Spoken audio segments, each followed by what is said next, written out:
I just went live. Hi, everybody.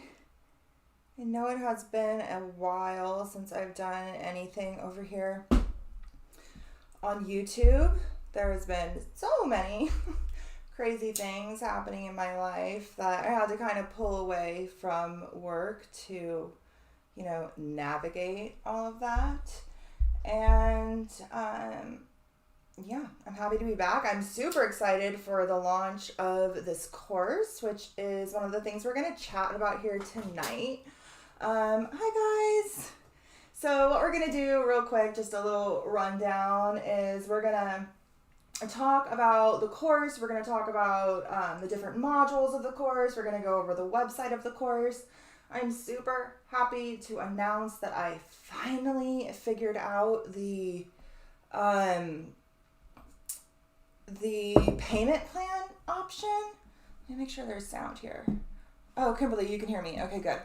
I finally figured out the payment plan option. I was really confused with this platform, and I finally figured it out. So there are a couple of different pricing plans. We'll cover them here, but there is a option to pay all up front or over 2 months or over 3 months, which makes it out to like $167 a month for the first 3 months. And then the second 3 months of the 6-month course, you won't be charged. You'll just be charged in the beginning. So we're going to go over the course. We're going to talk about the Luna software a little bit, which is one of the software programs I am going to cover extensively during the course. And if you are planning on signing up for this course, or if you have been thinking about perhaps getting the Luna software, I talk about it all the time in my stories. I have a video here on YouTube that's a little tutorial.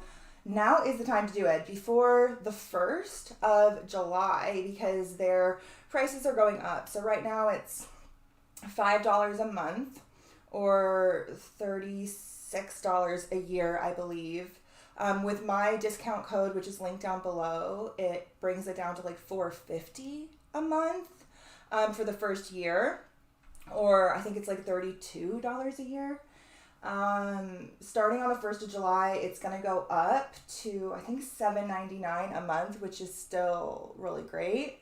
And my discount will still get you 10% off of that $7.99. But if you order before July 1st, you're grandfathered in at that lower price point for the entirety of your subscription. It's a really great platform, and I have recently been in contact with the developer of that software, and he's in the process of adding some of my Galactic Esoteric points. He's in the process of adding the Galactic Center, the Super Galactic Center, maybe even the Great Attractor.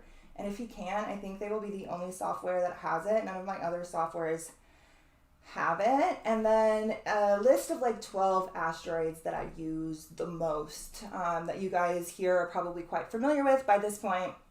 Atlantis and Hecate and Psyche and things like that. So a nice little asteroid list. He may even be in the process, he's not sure exactly which route he's going to take, but he may even be in the process of adding the entire catalog option where you can add anything that exists within the ephemeris catalog. So kind of like astro.com, where you can add any of the asteroids, but their software sucks.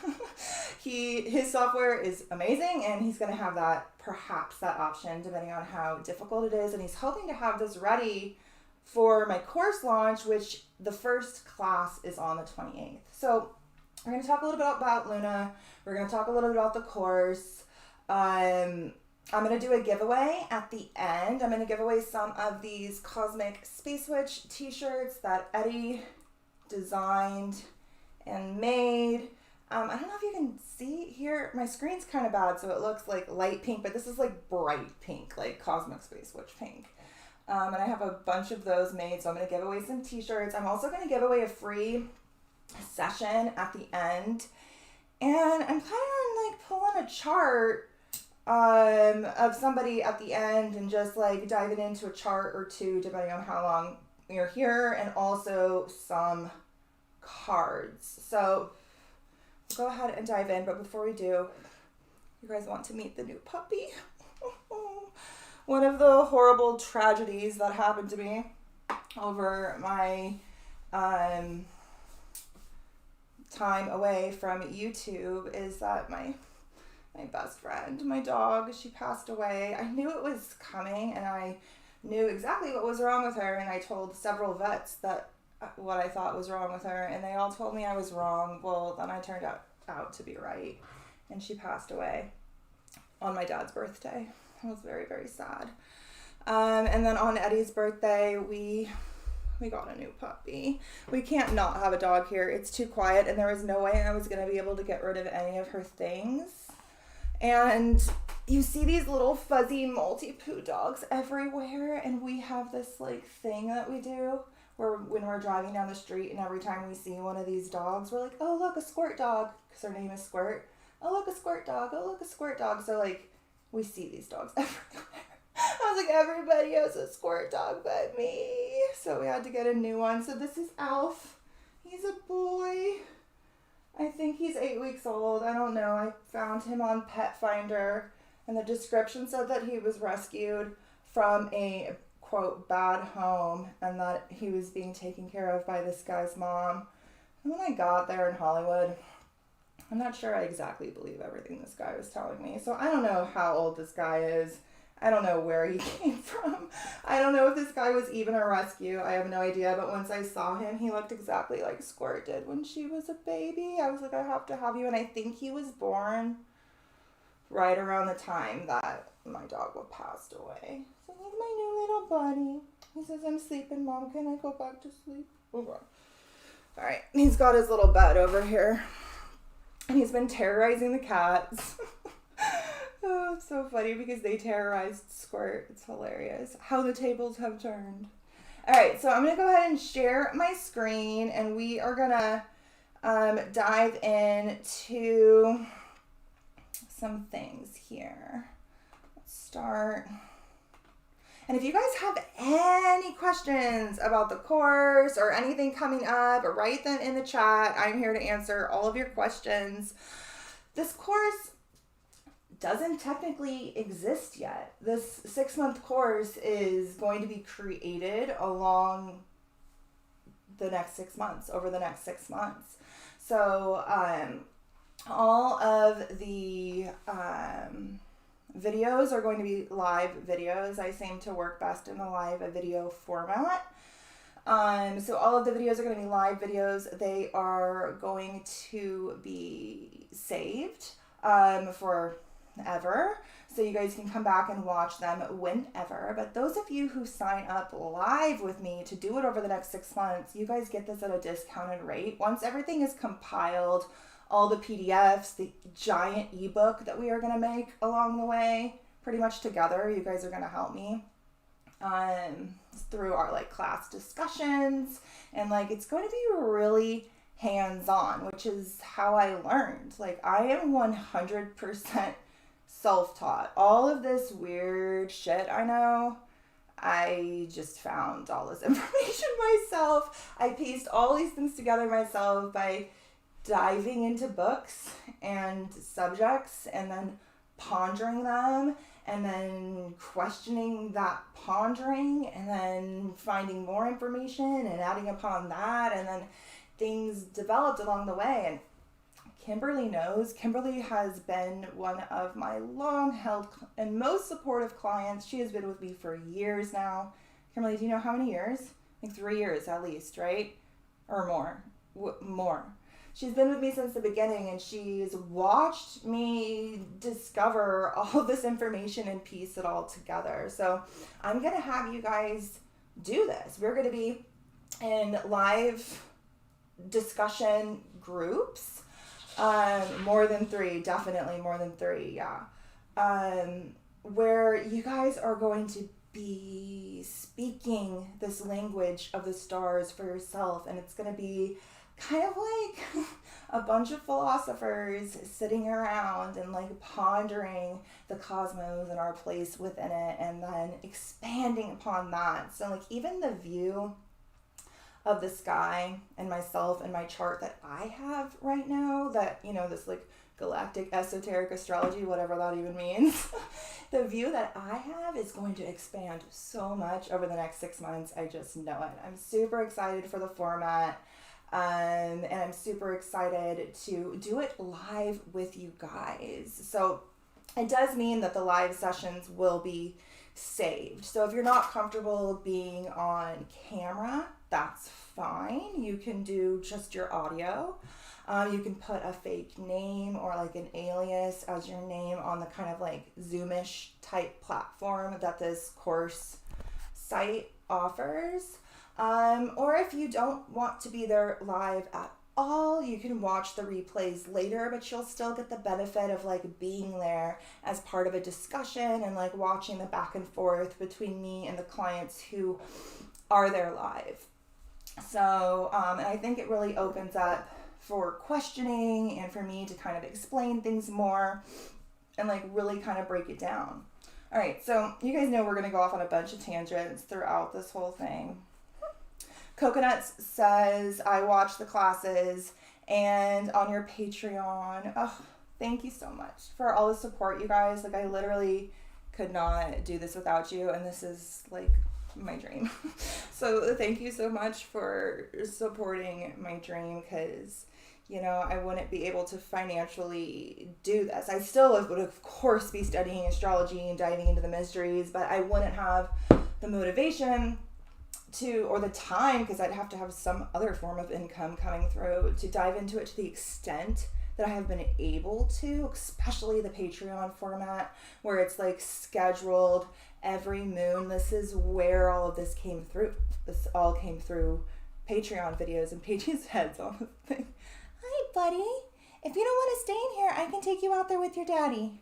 Or if you want to go on the floor, I know you like to lay by my feet. If you want, I'll take you out, but here's your babies. Okay? He's a good boy. All right, so let me go ahead and share my screen. Oh, the house feels so much better having a dog in it again. It was like so quiet and so sad. Okay, so I shared my screen right. You should be able to see this. This is my website, the new website for the course. If you guys come over here to the storefront, this is where you have the different price plan options. You have to hit the store up at the top. If you're on a phone, you won't see any of this up at the top. You'll see like 3 little lines over here.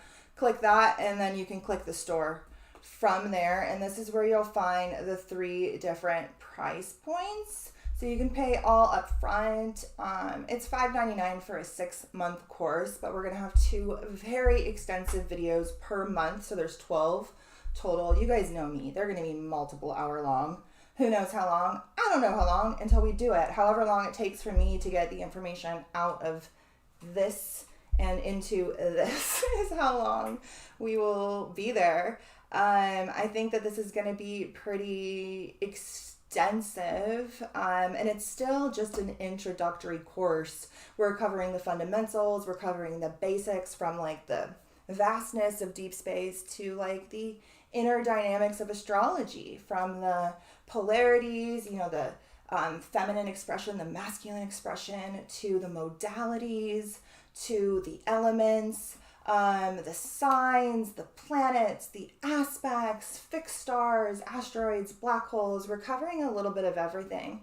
And then after I get this foundation course out, I'm going to do, I don't know, webinars every couple of months or so on certain subjects. So I'm planning like an extensive webinar on black holes, just that alone, right? Or fixed stars, where we can expand on this foundation. So if you have like basic astrological knowledge, this course is fine. We're covering the basics. If you have a vast astrological knowledge, this course is great for you because we're looking at the basics that you already know through a different expanded lens, and then we're expanding into the nether reaches of space that most astrology courses, they just don't cover. And you guys know it's kind of my jam. I always say that I knew all of like the significant fixed stars and black holes in my chart before I knew the inner workings of astrology itself. I had to like go back and learn the foundation so that I could then explain the nether reaches of space to you guys. And so I dove into, traditional astrology in order to learn, but that wasn't where I started. I really started like out there and pulled my way back in, which I find kind of unique. You don't really hear that a lot. Most people kind of like add on from the basics up from there. So if you guys want to pay over 2 months, that's an option, or over 3 months is also an option, and you can find this over in the storefront. So before we get over, you want to go, buddy? Here, come here. Want to go on the floor? If you want out, just let me know. I'll go. You can go with your dad. He likes to lay by my foot. Okay, so I'm not going to read all of this, but you guys can come and read this. It's just a little bit of a breakdown of the course. Great for you if you're new, if you're not new. We're really going to expand so far beyond the traditional zodiac that regardless of what you knew before, you're going to look at the sky a lot different. Okay, buddy. Okay. I'm going to go put you in the bed with the girls. I'll be like right back. Just give me 1 second.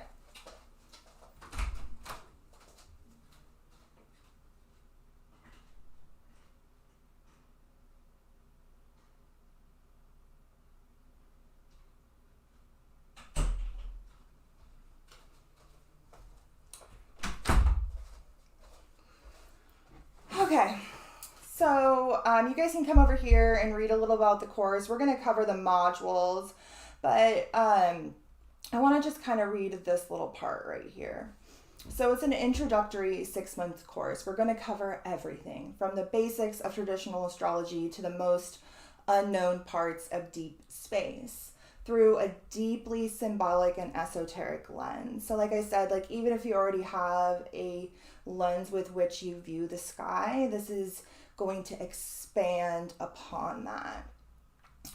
It's a unique blend of tropical Western astrology.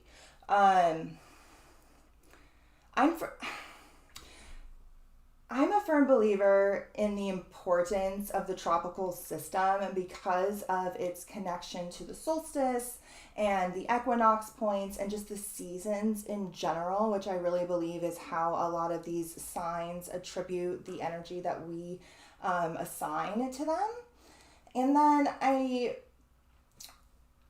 merge that lens rooted in these important energetic points in our sky, the solstice and equinox points, those cardinal points, right? Which just so happen to align with the galactic center, the pole star, and the super galactic center, in addition to the solstice and equinox points. Like it's a very energetically powerful system, but it's not whole in and of itself because the stars have shifted. And so I merge a tropical Western lens with a what I call like precessional sidereal fixed star astrology. This is where the stars are now, but it's not just the stars of the 12 signs of the zodiac. It is stars from the pole, the North Pole to the Southern Pole, and everything in between. A lot of these very significant fixed stars. We're going to cover several in this course. There's more, of course, that I will, cover in a future webinar. We're going to cover asteroids, a massive list of asteroids. I already have one compiled. It's like over 130 asteroids, their numbers. We're going to cover, their archetypal expression. I have them broken up into different categories from like the Arthurian legends to an entire very extensive list of like conspiracy asteroids from like CERN to Rockefeller to Patsy, all kinds of things, which we're going to cover pretty extensively, as well as black holes, this concept of like archetypal mythology and how that mirrors within our collective and personal psyches. So we're going to dive into the realm of depth psychology, mysticism, the esoteric mysteries, and how the above is mirrored in our so below, how it's mirrored in our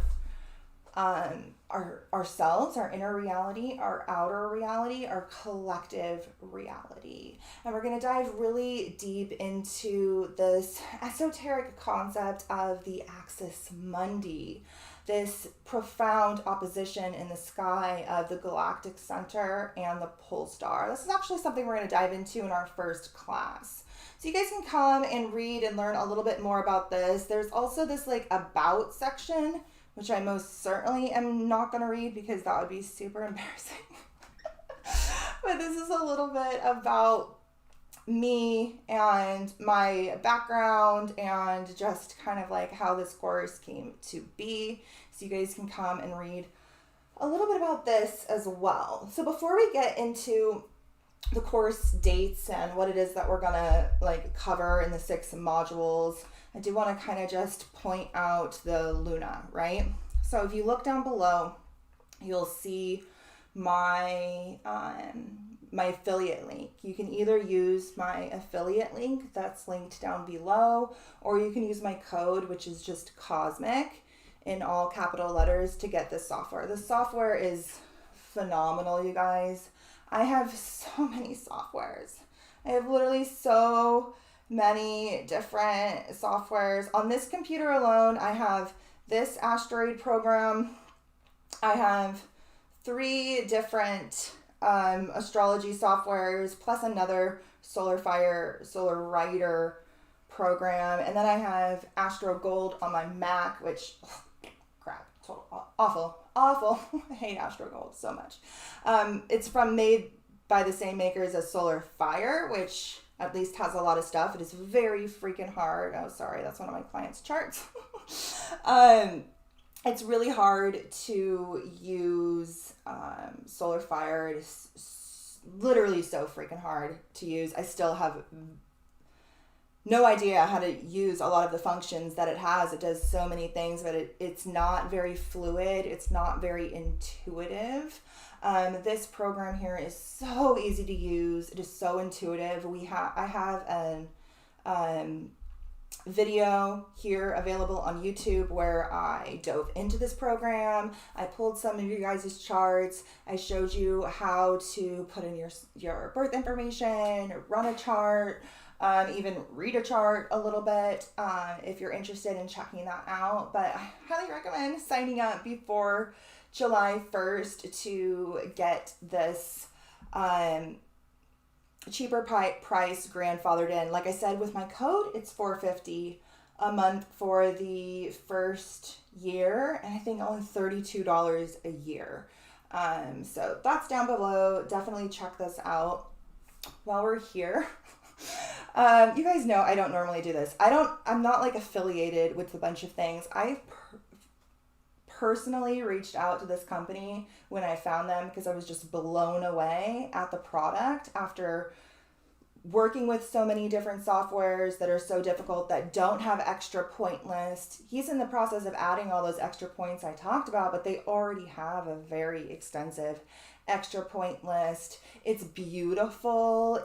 It's easy to read. You just click on things and stuff pops up. It's very intuitive. It's very clean and simple and easy to use, and I love it. And so I reached out to them specifically, and they were the first company I ever affiliated with at all, and I stand by it. They are phenomenal, and it's ran by 2 astrologers, a husband and a wife, and then his astrological mentor helps a lot too. It's developed by them, and they are practicing astrologers themselves, and you can tell, because you can tell this person saw all the issues that astro.com has. which is right now really the only place you can find all the asteroids. They saw all the issues that solar fire has, which like I list a lot of them in that video.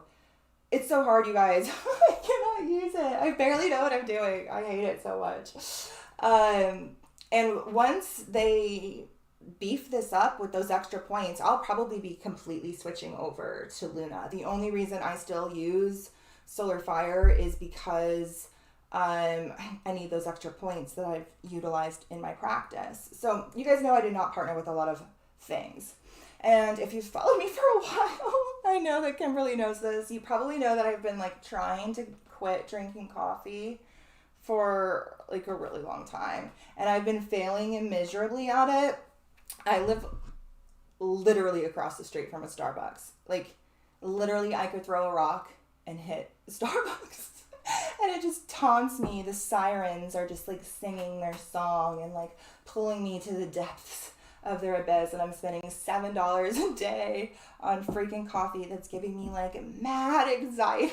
I didn't even realize how bad it was. And I was constantly talking about, I need to quit coffee, I need to quit coffee. Well, one of my clients, who I guess was watching my videos, works for this company, and they hit me up and they're like, we want to send you like a free bag of this mushroom coffee. Like no strings attached, we just want to send it to you. And at first I was like, I'm going to hate this. This is going to be disgusting. And the first time I made it, it was not good because I tried to make it like regular coffee. So I filled like the whole thing with water. And then I tried to put just like a little bit of like hazelnut creamer. I didn't like it.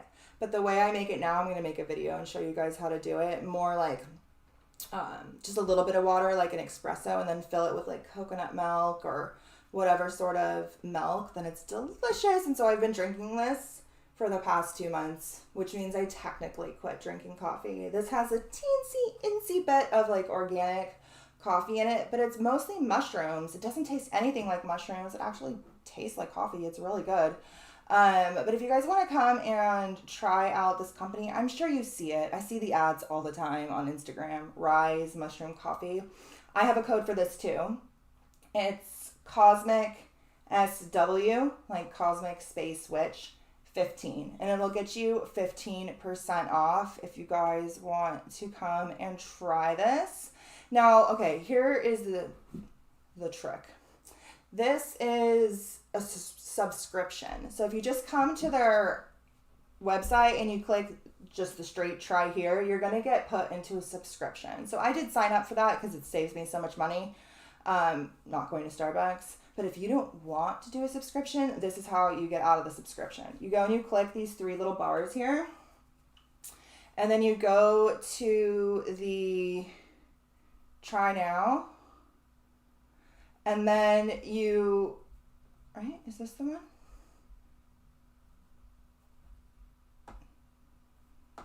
Not the try now. You go to something else. Where is it?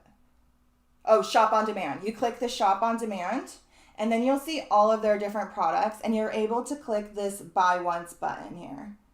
And then you won't be put into the subscription. This is the one I got because it comes with 2 and the little spoon, and it's like enough for the whole month because I kind of drink a lot of coffee. But you can get just one. They also have a matcha here too, which I haven't tried yet, but I do want to try. But if you guys are interested in this, 15% off, Cosmic SW15. Okay, I'm done with all my spiels. I'm not going to bombard you guys with that. I just am literally drinking it and I like it. And if you guys are trying to quit drinking coffee, I'm not like, this has a significant less caffeine. So that coffee that I was drinking at Starbucks, I looked up how much caffeine it has. So I drink the nitro cold brew, the big one, and apparently it has like 300 milligrams of caffeine. This has 48 milligrams of caffeine. Like, that is a huge difference. And I don't feel like any different, like, oh, I'm so tired, I can't get my work done because I don't have enough caffeine in me. If anything, I feel more balanced, where I'm waking up earlier, less tired, and then I'm like drinking my coffee and like doing my work instead of like being exhausted and like having to wait for the caffeine to kick in and then later crashing from it, I really do actually notice a difference. But you have to make it right. The first time I made it, it was not good. I'll show you guys how to make it. All right, so let's go over here to the course dates. So like I said before, this is a 6-month course. We are going to be meeting every other Wednesday, and we're going to be alternating between lectures and study sessions, okay? And the way that it works out is pretty cool. So the lecture and the study session fall in between the weeks that have the moons, all right? So we'll have a new moon the week before a lecture. New moons are a time of new beginnings. We're about to dive into a new subject of study. Something will be initiated. It'll really help me dive into that subject. But there'll be a new moon. Some new chapter will start. Some seeds will be planted. The next week, on the Wednesday at 9 p.m., we will have a lecture. These are saved for replay. You can come watch them whenever you want. Our first one is on the 28th. These will be some of those seeds that are planted. Then there'll be a week where we have no class, and this is where I'm going to send you guys on an exploratory journey into said subject. This first week, it might just be, acquiring some of these softwares, maybe looking to see if you can find some of the books that I am going to mention. I'm also going to link a bunch of resources, videos, websites, things like that. So I may just be like diving into some of these resources. But the first session, we're going to dive into like this vast concept of the introduction to Galactic Esoteric Astrology. We're going to talk about the landscape of the sky, those black holes, and how it kind of all falls. We're really going to expand out. And then from there, we're going to come back in down to the basics. So that week following the lecture, you guys are going to be diving into the subject of study. This is the week that we have a full moon. So a full moon is a time of illumination. It's a time of culmination. It's a time where light is shined in order for us to see. Something comes to fruition. During the week of the full moon, you guys are going to be diving into this subject. And then we are going to have a study session in that same module. So our first study session falls on the 12th of July at 3 p.m. So the lectures are going to be at 9 p.m., like these live streams, but the study sessions where I want you guys there live, if you can make it, those are going to be at 3 p.m. in hopes of kind of accommodating more time zones. I got my kids here with me. It's hard for me to kind of do things earlier. Even now I have to like make them go to bed and it's like still light out because it's summer solstice. They're like, are you serious? I'm like, you can stay up late tomorrow, just go to bed. But I'll be right there with the chat. So then we're going to have the study session where we're going to meet. It's going to be a Q&A type scenario where you ask questions about the lecture. And then we're going to chat about what it is that you discovered about whatever subject it is. You're going to dive into these for your own. You're going to dive into some of the books that I recommend. You're going to dive into some of these resources. You're going to dive into these myths. You're going to dive into these concepts, and you're going to find shit that I haven't found. And then we're going to come and we're going to compare notes. And the person next to you is going to find something that you didn't find, because we all look at the sky through our own perspective. And I can only see what I can see from my own lens as Allie. You guys can see it from another lens. And then when we all meet, we're like comparing notes and discussing and expanding beyond the subject. So our first study session will be on the 12th. And this is where we'll really expand upon the vastness of this concept. And then from there, we'll get back down to basics. So before we cover module 2, I'm just going to touch in with the chat. Kimberly says she signed up for Luna. Do you love it? I love it. I love it. Coconut says they never use anything but Astro. Astro is great for running one chart, especially if you want to add extra points to it, because it has all of the asteroids available. But what it doesn't allow you to do is, I'm not going to open Luna right now, but I am just going to show you here because the software does it too. What Astro doesn't do is it doesn't animate the chart. So like, you know, when I do my monthly videos and I'm like, oh, on June 1st, this happens. And then I move and I'm like, on June such and such, this happens. Like I can click, oh, this is through minutes. I can click through days or months or years. I can like literally watch the sky move. And in astro.com, you literally have to run a chart for every single one of those things. You can't just click. You can't click through it. And it's also, astro.com just doesn't look pretty enough for my Libra placements that I physically cannot process the information well. I'm like so caught up on how it's not pretty that I can't process it. At least the solar fire looks nice and you can like customize it to look however you want. Luna, which I don't have here anymore, Luna looks really great too. Kimberly says, I just signed up for Luna. Yes. She says, good luck, girl. I need coffee and cannabis. Yeah, I haven't quit the weed yet, but I will one day. She says that she makes coffee at home and that she's heard good things about mushroom coffee. Yeah, I thought I was going to hate this. I don't like weird tasting stuff. I am not like a super health conscious person. I eat like a toddler. I'm like have the palate of like an autistic 5-year-old. Like, and so does Eddie. Like if he could just live off of like plain burgers and chicken nuggets and chips, he would. I'm always a little bit better, but yeah, I eat like a toddler. So I was like, ew, mushrooms. But I like mushrooms, but not in coffee. But it's good. It doesn't taste anything like mushrooms. It's gonna taste like coffee, but a little bit more like earthy, a little bit more just like earthy. Coconut says she's a Libra moon. Is Astro ugly? Do you think it's ugly? I think it's so ugly it drives me nuts. Here. You guys want to see? I'll show you. I use it a lot because it's the only place I can get all the asteroids. And it's going to be one of the resources that we use in the course. It's free, so it's great for those of you who are learning who do not want to, you know, invest $5 a month into like a software that maybe you think you won't be using that much. But if you want to track transits and stuff, like it's really great.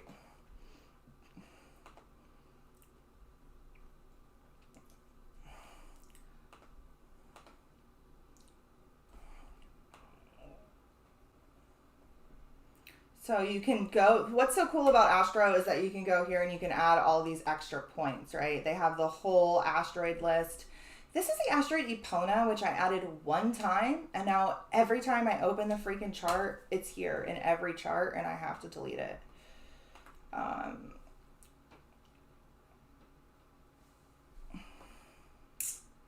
But here's astro.com. It is a really great resource. We will cover it in the course.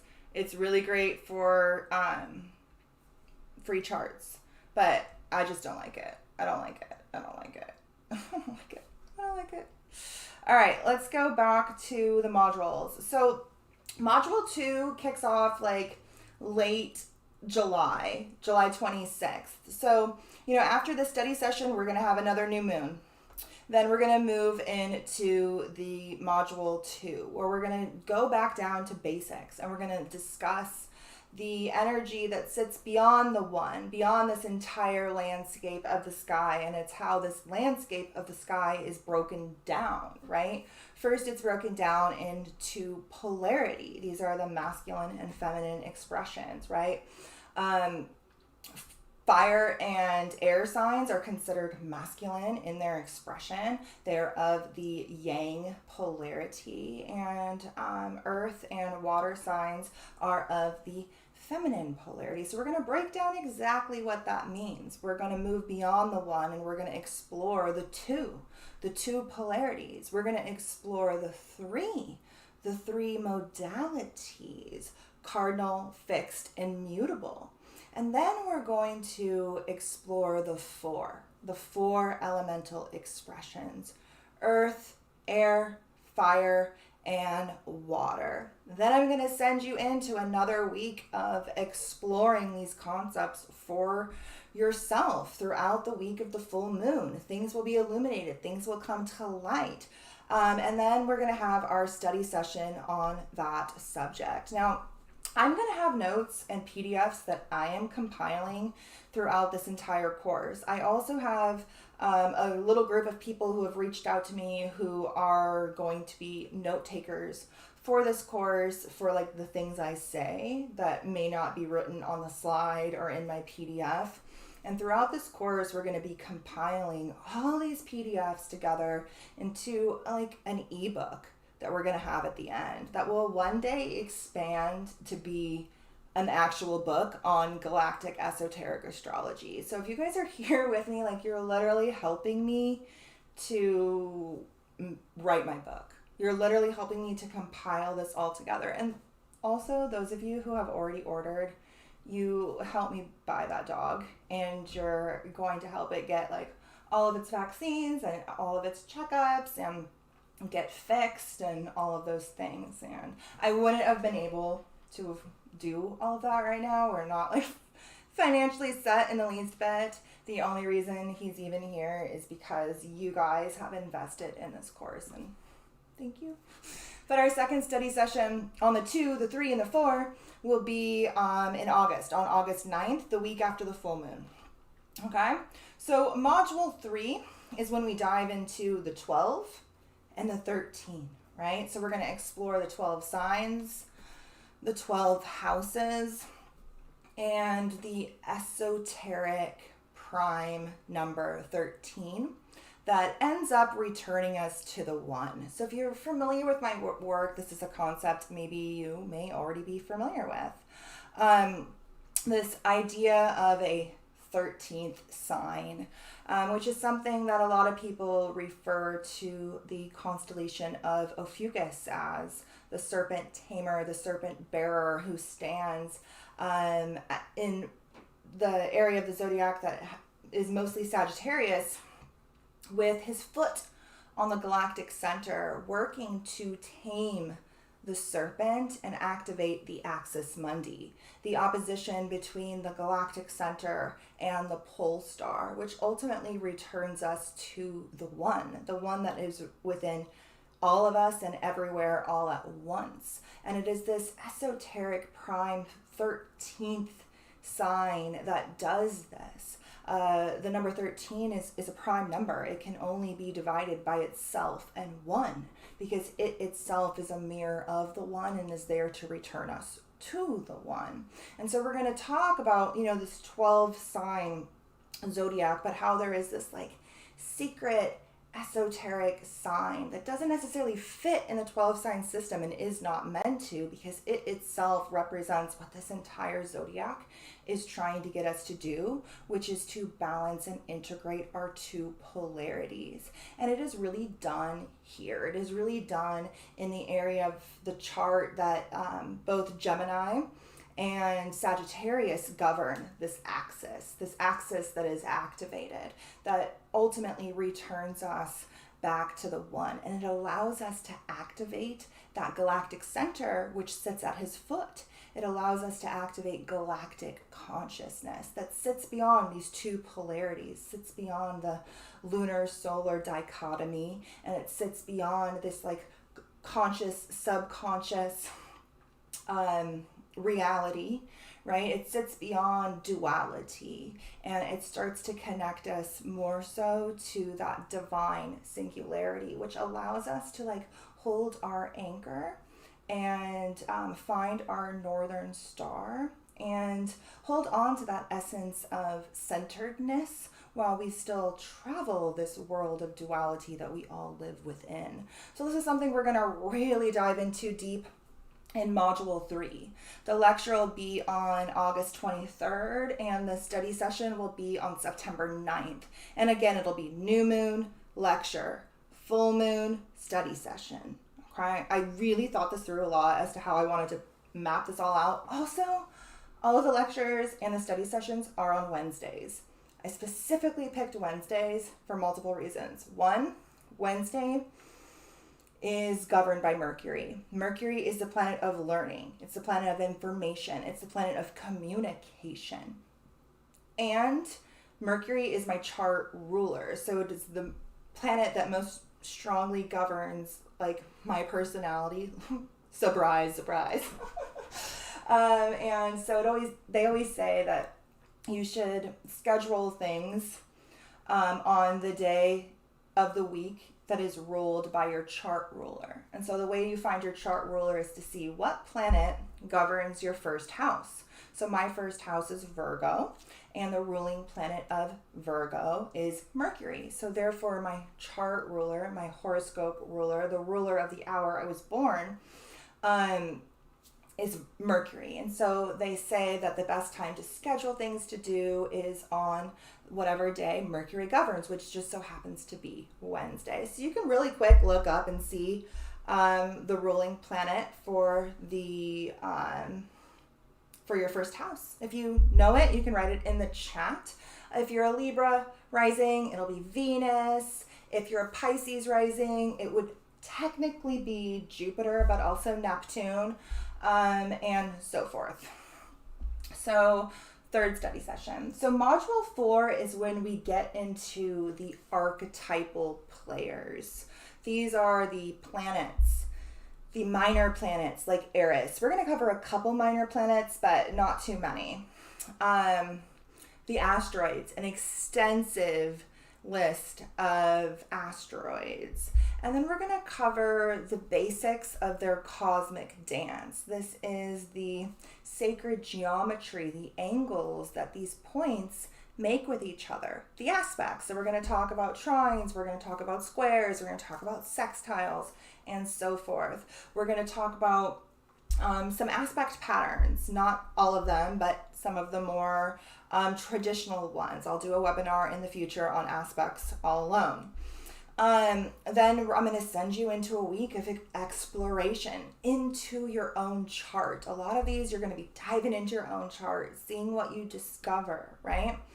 And then we're going to have our study session where we'll pull up some of your guys' charts and we'll look and see what aspects stand out. What planets do you think are showing up most strongly in this chart? We'll look at the chart for the past moon and see what it is that you guys see that comes through. We'll do all kinds of different things. It's really kind of like an open-ended structure. We're just going to go where it takes us. Coconut says Mercury. Fawn says, how many classes per week, day, hour? See, I can read anyone's chart after a 5-month course. Yeah, I'm going to have you guys diving into this all your own. You will be able to read a chart after this 5-month course from, whatever perspective you are kind of at, however much you understand these sort of archetypes and things like that. But I'm going to cover all the ins and outs of this. It is 2 classes a month, every other Wednesday. So 2 classes a month, 12 total over 6 months. Okay, so module 5 is when we're going to be blasting back out, right? We're going to blast back out. We were already kind of out here. We came back in to cover some of the basics, and now we're going to blast back out, and we're going to explore the cosmos through this expanded lens. We're going to talk about fixed stars. We're going to talk about black holes. We're going to talk about deep space, some books and resources for exploring those subjects, some PDFs where I'll have all of the stars and black holes listed with their degree in the sign, which is how I do my readings. Is I have these PDFs that I made a long time ago of all the fixed stars that I utilize and the degrees that they're in, and I pull a chart and I look at their planets and I look at this, and that's how I do it. I don't even have any fancy software for it. I've been using these for a really long time. But I'm going to, of course, beef this up, and we're going to expand out a lot more. But we're going to cover fixed stars, black holes, deep space objects, and you're going to have all of the degrees for the zodiac. Then you're going to dive into your chart. You're going to see what's in there. You're going to dive into the chart of your loved ones. You're going to dive into these subjects for yourself. I'm going to ask each of you to like pick a star, pick a fixed star, and like dive into its mythology, dive into its astronomy, dive into the scientific facts that sit beyond this star. And then I want you to discover some information on it, come to some sort of interpretation about that, and then come to the study session and share it with us and it blow our mind. And everybody's going to have their own thing that they discovered, which, as Kimberly knows, is how all of this came to be, was just me diving into shit and discovering stuff. It's really the exploration that is the basis of this galactic esoteric astrology, right? A lot of astrology courses are based in some sort of fixed system, whether it's Hellenistic astrology or Vedic astrology or traditional Western astrology. They have these fixed systems where it's like Mars means this house means this means this, and it doesn't really leave it open for expansion, right? And they do not integrate any sort of new scientific discovery. Like, I can't even see the sky without seeing the galactic center and the supergalactic center. Those are the first points I look at when I pull someone's chart. Like, do you have anything there? I really see this expanded lens, and I'm really going to help to paint this expanded picture for you guys, and then we're going to expand even farther beyond that. I believe that any sort of fixed system is dogmatic in nature, and it hinders our ability to evolve. It hinders our ability to grow, and astrology is no different. We should always expand and add to this concept as we learn more as a species. Like, just imagine not using Uranus, which was discovered in the 1700s, or Neptune, which was discovered in the 1800s, or Pluto, which was discovered in 1930. Could you imagine astrology without Pluto? Most of you here are probably part of the Pluto and Scorpio generation. I can't even fathom astrology without Pluto. I can't even fathom Mars being the only ruling planet of Scorpio up until 1930. Like, doesn't even make sense to me. The expanded lens is really the view with which to view our evolution as a species and an individual. And we're going to be diving so deep into this expanded lens, and we're going to expand beyond even the lens that I have now. I am just so thrilled. And then, of course, we'll have the study session where we touch base, we ask questions, we dive in, we pull charts. I pull someone's chart and I show it to the class, and I ask you guys, what do you guys see here? And then I point out things that I see, and we discuss and we push beyond. So module 6 is the final module, and this is where we really put everything together. Although we've really been putting it all together the whole time through these study sessions and like actively doing it, actively showing you how to do it on the computer and things like that. But this is where we're really going to just put it all together. We're going to pull everybody's charts. We're going to discuss interpretation techniques, and then this art of continued exploration. I am not here to teach you some sort of fixed system that is called Galactic Esoteric Astrology. It doesn't exist. It doesn't exist. I'm here to teach you how to dive into these subjects for yourself so that you can expand to see the galactic landscape of our sky, and then dive into these subjects for yourself, right? This is an esoteric exploration of the sky and your own chart. When you dive into the asteroids or whatnot, you're going to see archetypes that I may not even notice, right? When you go through the asteroid list, certain names, certain mythological figures will probably stand out to you as being significant to you and your journey that perhaps didn't stand out to me. And so if you only go off of what I know, it limits your perspective on even yourself. And so I'm really going to get you guys diving in and continuing this exploratory journey, because that's what this is. It's exploring the great unknown, right? And we're going to talk about the art of decoding the dynamics of a chart, and then we're going to just do it. That is the motto of this course, which is just do it, which is kind of how I learned astrology. I was not trying to become an astrologer.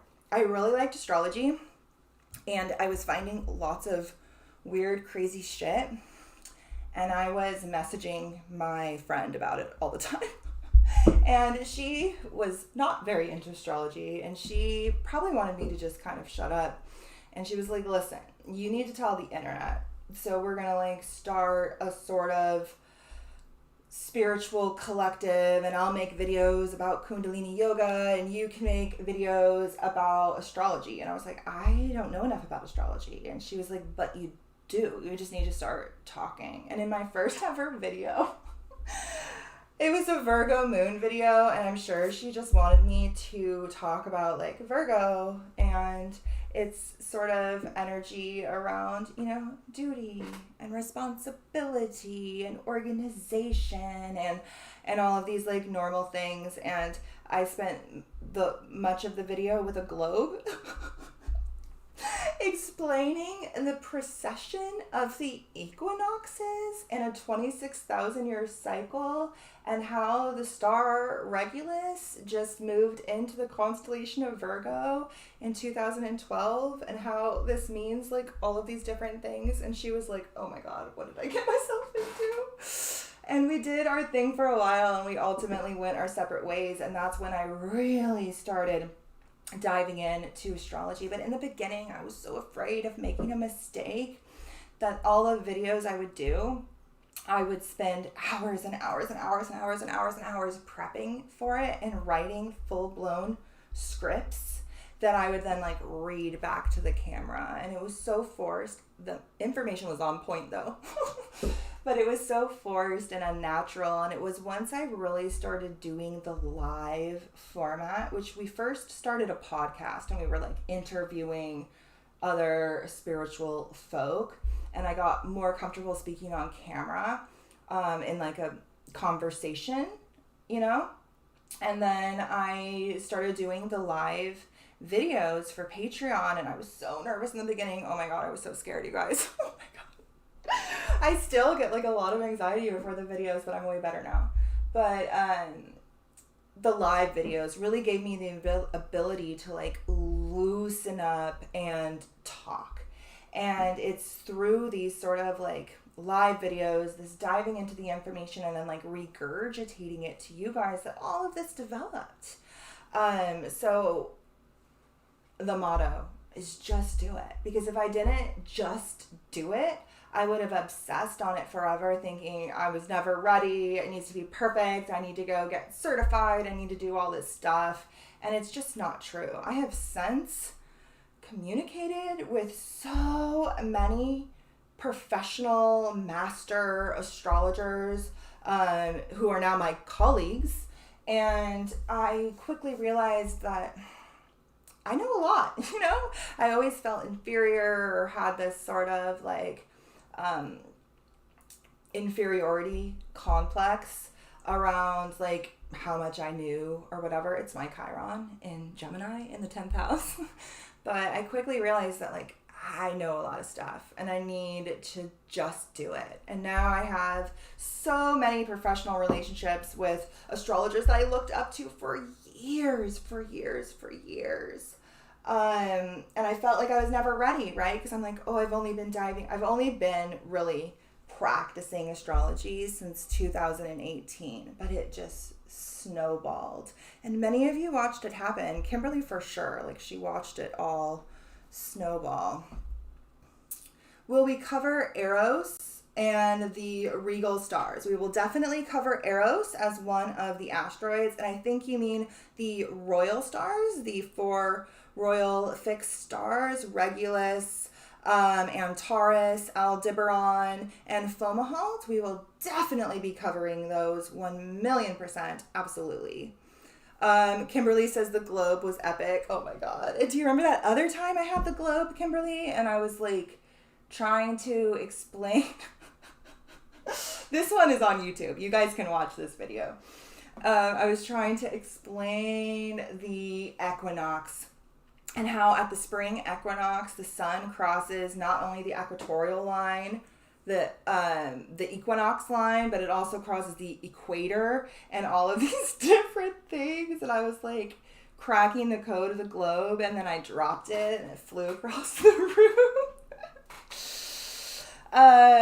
Fyong Fan says, how is this different than Western astrology? So the way that this is different than Western astrology is that it incorporates the sidereal fixed stars on top of the Western chart. So it has the Western system, so the Western signs, marked by the cardinal points, the equinox and the solstice points. But then it has this whole fixed star overlay. And this is where the stars are right now. This is where all of the main stars are right now. We're going to cover the main stars of all 12 of the zodiacal signs. And then we're going to cover stars like Sirius and Vega Lyra, the stars of Orion, Ursa Major, the pole star, so much more. And so it has the traditional Western tropical system, which is rooted in the seasons, and I feel very important. And then it has where the stars are right now mirrored on top of that. I'm a firm believer that both are important. Both systems are valid. I've dove into my Vedic chart, my sidereal chart, my tropical chart, and they all hold value. And this is my way of compiling as much of that together into one system. I am in the process, and perhaps it might be done by the time this is all done, at least somewhere between module 5 and the end of module 6. I'm working on compiling a full 360 degree view of the sky, where I will have a list of as many as I can incorporate, every star and black hole and deep space object that hits every single degree of the zodiac, from 0 degrees of Aries all the way through to 29 degrees of Pisces. And it'll be a list of all of the fixed stars, the main fixed stars, and black holes and deep space objects that hit every single one of those degrees in a 360 degree view of the sky that will be a PDF that you guys will be able to utilize. Like I said, I literally use a PDF for the readings that I do. If you've had a reading with me, I didn't have any sort of fancy software to get all of that information. The black holes, fixed stars, whatnot. I have a PDF that I made 3 years ago that I still use, that I reference against your points, and I'm going to teach you how to do this, and I'm going to give you the PDF. Hopefully I answered your question. Greetings. Yes, I absolutely feel the same way. Yeah, absolutely. I mean, even the house calculations. So I'm not really going to break down house calculations in this course, but I am going to link a ton of resources that do, podcasts and videos that discuss the different house calculations, like whole sign versus Placidus versus porphyry or coke or equal housing, and the difference. My chart shifts significantly from whole sign to Placidus. My sun completely shifts from the second house to the first house.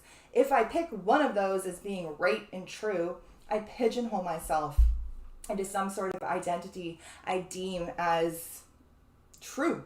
And then I reject some other lens with which to view myself, and I ultimately create a shadow. So I really try to incorporate as much as possible. I would love you guys to have multiple charts ran that you reference, and even being well, in my whole sign chart, my sun is here. In my Placidus chart, my sun is there. We're going to discuss all of these, but I'm a firm believer that if you limit yourself to one view of what you believe is true, you've just entered the realm of dogma and you're stuck. You've limited your evolution, right?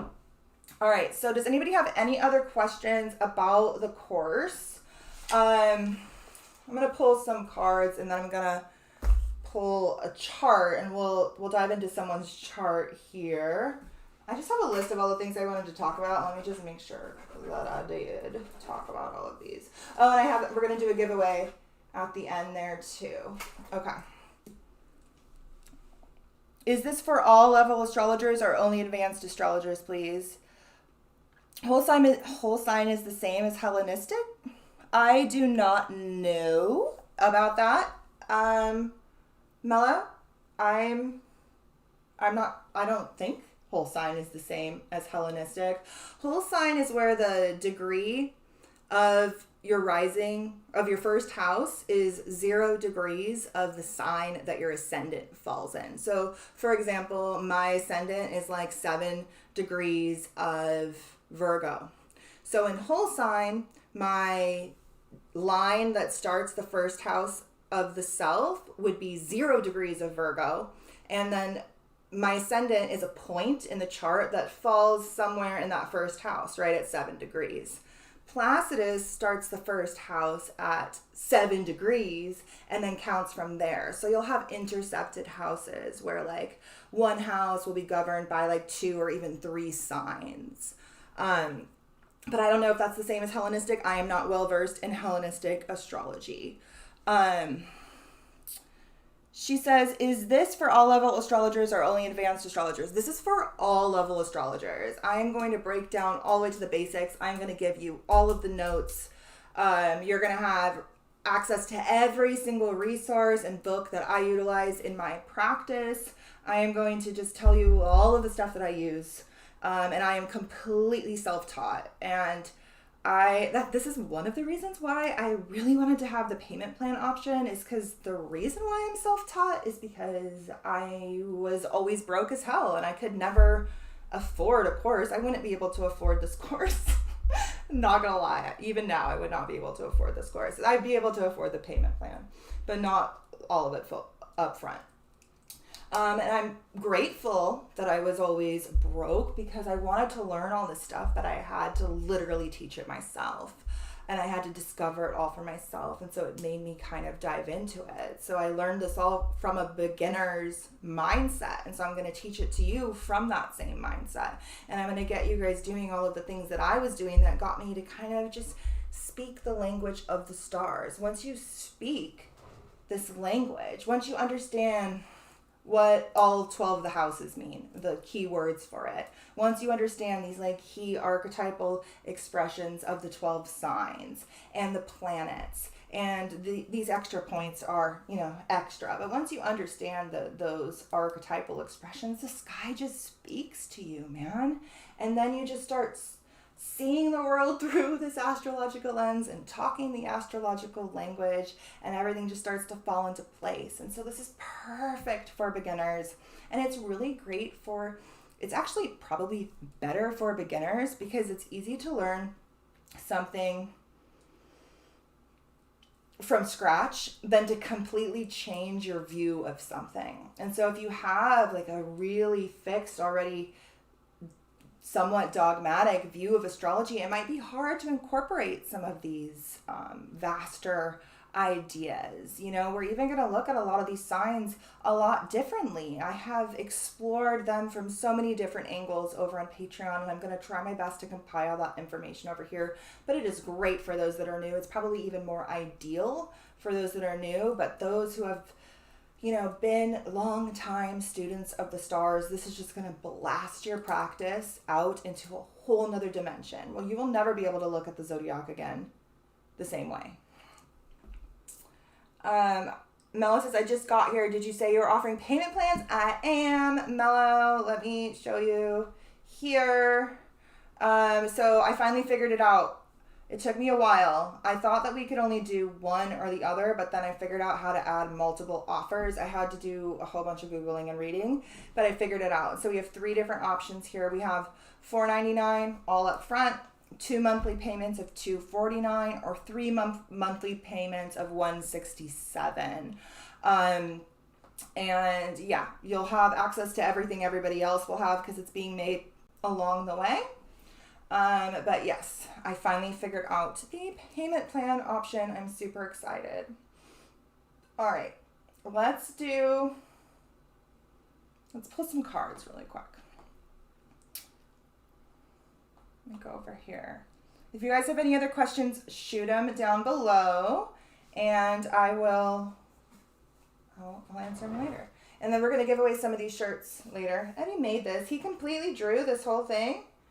And then he silk screened it and everything. He made the whole shirt. He designed it. He made the screens. He silk screened them and everything.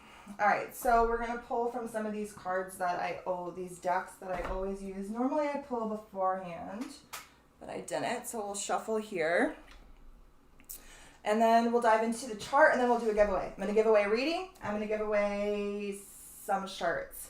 And if you stay till the end, if you are here in this chat and you email me right after, if you're here, every single one of you can have a shirt. All of you. There's not very many people here. You guys can all have a shirt. Just send me an email by, it's like 10 o'clock right now. Send me an email by midnight tonight, so I know that it's on everybody watching tomorrow. Send me a video by midnight with your size. These are all in men's sizes. So I have small, medium, large, and extra large. Some of them are black, some of them are gray, some of them are like baseball shirts, so it just depends. It's going to be random. But send me an email with your address and your size if you are here now by midnight. And I'll send you a shirt. Every one of you guys that are here. That was Eddie's idea. All right, so let's pick an archetype card first. This is just for the general energy of right now. I haven't done any monthly videos lately because the moon keeps falling the first week of the month, and so I'm working on trying to get that moon video done for Patreon, and then I'm never able to do the monthly video. But also everything has just been really crazy over here. It has been like one just drastic event after another, which it probably has been for every single one of you who is part of this like early Pluto and Scorpio generation, us 80s babies, because we have Pluto sitting in a square to our Pluto, but it did just move back into Capricorn, and so we're like feeling a little bit of a break, but we'll feel it again in November 2024 when it comes back into Aquarius and squares our Pluto again. So enjoy the break. All right, let's pull an archetype card. Kimberly says 2023 ain't playing. You guys, this is from my favorite deck. I should see if she could sponsor me.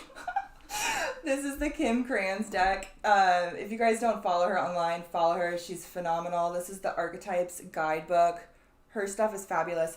This deck was channeled during 2018, and she says she channeled it through the consciousness of 2018, and that was the year of like my really intense and profound spiritual awakening / psychic break. I went a little crazy and popped into another dimension, and now I'm here doing this. Pluto and Scorpio right here. Yeah, same. I have Pluto in Scorpio at the very early degrees conjunct my Mercury. All right, in the third house.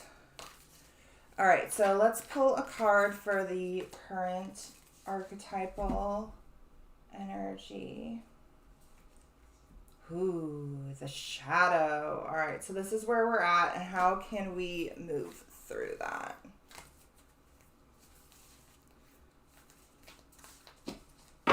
I mean, we are in Cancer season, which does literally govern our subconscious world and reality.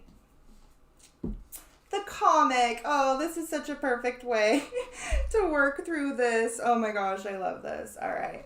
And we will definitely be having a lot of fun in this course. You guys know it's going to be so much fun. I have such a good feeling about the little group of people that we are going to have. I think the conversations in these little discussions are going to be so profound. She says she has Pluto conjunct her IC and Saturn in the 4th house. I have Saturn in the 4th house too. And Uranus and the moon, both of which are conjunct the galactic center. It's intense. All right, so we're in the shadow, right? And to work and move our way out of this shadow. The comic is there to help us. This is fun. This is joy. This is, having that sort of light-hearted, exploratory energy. So we'll touch on the shadow first. 117. All right, the shadow.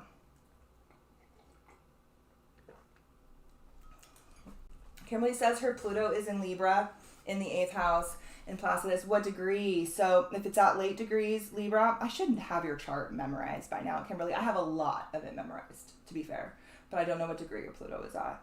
What degree is it at? If it's at late degrees, then it is feeling it right now that Pluto moved back into Capricorn. You're feeling that square again. Even if it's not at late degrees, you're still feeling it because it's squaring by sign. All right, so the shadow. The unspeakable, the unwelcome, the denied. Although every card in the archetypes deck has a shadow potential, this card asks us to delve into the qualities of the shadow itself, which is something we are really going to do in this course. Not just the shadow, but the unconscious and all of these sort of archetypal mythological expressions that manifest from that unconscious, particularly through the asteroids. She says 26 degrees. Yeah, it's hitting you. It's hitting you. It's going to hit you all the way until November 2024. It's going to go back it's going to go back to, I think, 24 degrees. Does it go back to 24 degrees? I have this written down somewhere, but not right here. It's either going to go back to 26 or 24 degrees, very close to your Pluto, if not beyond it through a square. So yeah, big transformations, changes in the process. And 8th house, and it's in the 8th house. Yeah, big. We talked about this in our session. I remember now. Okay. All right, so the shadow. Although every card in the archetypes deck has a shadow potential, this card asks us to delve into the qualities of the shadow itself. We often think that the shadow can be purified, illuminated, and made right through effort and achievement. However, it is typically the case that our lofty pursuits of ascension and perfection is the very source of shadow material itself. By rejecting parts of ourselves and the world, we begin to separate from the whole, or like parts of the sky even, right? Rather than getting to know the qualities and content of our shadow, we busy ourselves with avoiding its presence. This is denial. When this card appears, it is time to take inventory of those things you've been denying. And looking and diving into your astrological chart will really help you to decode those parts of yourself so you can even see the shadow. The 8th house is a really good place to start. Pluto is a really good place to start. The 12th house is a really good place to start. And these are all things we're going to cover in the course, right?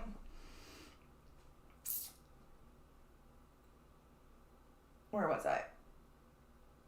When this card appears, it is time to take inventory of those things you've been denying.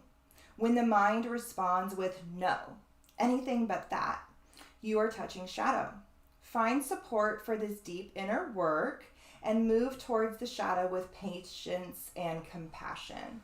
This course would be support for this deep inner work because it will help you to see your shadow. You see how this is like some sort of mirroring dynamic here? Your chart is a mirror. It's a mirror of yourself. It helps you to see these inner workings that are in the shadow, so they're hard to see.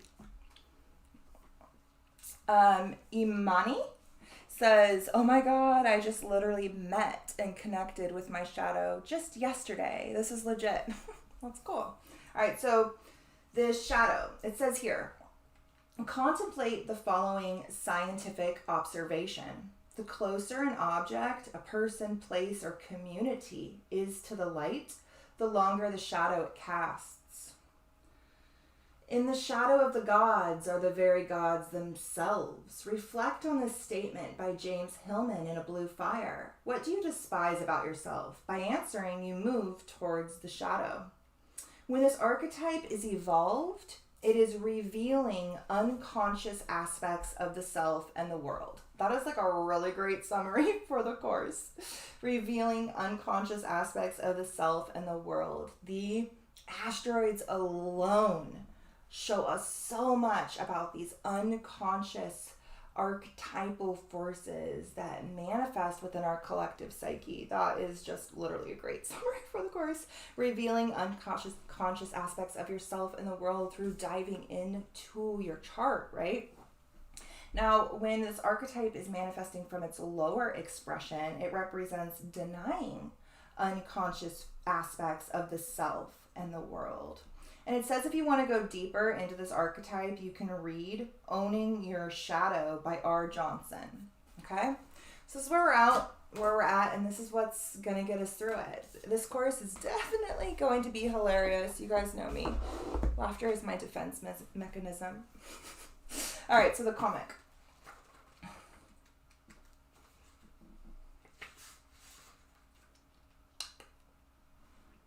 This is why I always look it up before, because I hate flipping through here with you guys sitting there. I feel like the Jeopardy song is playing. Like, okay. The comic. Look at the kitty. Oh, and I love his eyes. They're so funny. It's hard to see here because my camera is horrible. But he has like black and white human eyes, like cut out of like a picture, put on his eyes. One of them looks like a little monocle. And one of them is like rolling its eye backwards. Kind of hard to see here. Maybe if I move my face, it'll focus. So, the camera sucks. If a couple more of you guys sign up for the course, I'll buy a new camera. I need a new webcam, but I've been putting it off because I want to get a really good one. This was supposed to be a good one. I did a bunch of research, but this Logitech thing sucks. It's horrible. All right, so the comic. The Joker, the Clown, the Fool. The Fool archetype speaks to new beginnings, starting a new chapter too, right? All right. The comic carries a remedy for all that ails this world. Amid the deepest pain and suffering, there is always the potential to lift up and out of the darkness through laughter. Although dismissed by some as lowbrow or unsophisticated, this archetype actually has a highly advanced mind. Some may use the word genius, as humor requires one to see the situation from afar, rather than to be swept away from the drama. The comic sees and accepts the messiness of life, using it as material to be mixed and shaped into a potion to soothe the stressed and serious mind. They literally lighten us up. Thus, within the comic is usually the sage or the magician, working healing magic upon an audience who will lend an ear. The comic may be the archetype that heals the deep division in our world, one pun at a time. Oh my God, I love it. The comic has plenty of shade to throw on others, and it can fall into shadow at the drop of a hat. So beware of their sharp claws. There, it finally focused. Joy, jokes, and smiles are signs of a happy heart. Be wary of spiritual practices or teachers who leave the comic by the wayside. When this archetype is evolved, it is hilarious, ingenious, spirited, and easygoing. But when it's in its lower archetype, it can manifest as sarcasm, being harsh, brooding, or drunk. And it says to go deeper, you can look at images of laughing Buddha or listen to some stand-up or some improv comedy. I always say that George Carlin is my favorite. Most modern comics I can't stand, but his entire career is hilarious. I can listen to him anytime. All right, so we're in the shadow. Comic is what is going to get us out, right? This fool's journey, this just diving into our passions, our hobbies, our joys, the things we like, the things that light us up, and having fun and laughing along the way, right? So I'm going to pull 2 more cards, and then we'll dive into someone's chart. So whoever puts their birth information in there first will be the one whose chart I pull. So, trigger, whoever goes first. And I might do 2. I don't know. We'll see. I'm going to roll these dice so that I have a frame of reference as to where to go in your chart. Otherwise, I'll just start popping off on a bunch of things and we'll be here forever. So I have these dice for the zodiac signs and the planets. So I'm going to roll them, and that'll be kind of where I go into your chart just to see what's going on. I can't find the dice I made. They're missing, but I have these ones. All right, so we're going to pull a card from this Wild Harmonic Oracle. This one's really great for more like tangible advice. Hey, Mello, I see you. Okay. Oh, wait. Imani's first. Okay, May 15th, 1995. Imani, I need your location and your time. Thank you, Melly. I'll do you a second.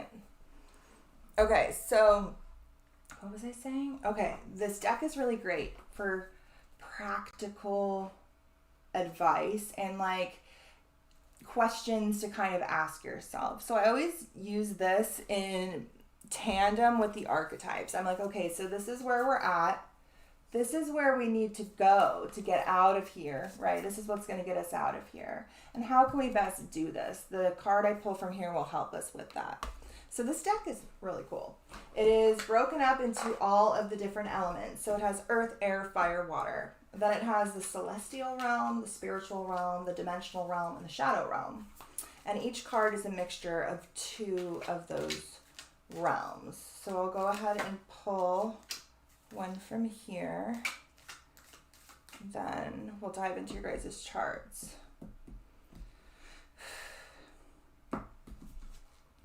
Okay, so if you pull a shadow card first, they say that that is a sort of like blockage, and that you pull another card to see how you move through that blockage. And the first card I pulled is a shadow card. It's actually Shadow of Shadow, which is pretty crazy considering we pulled the shadow card.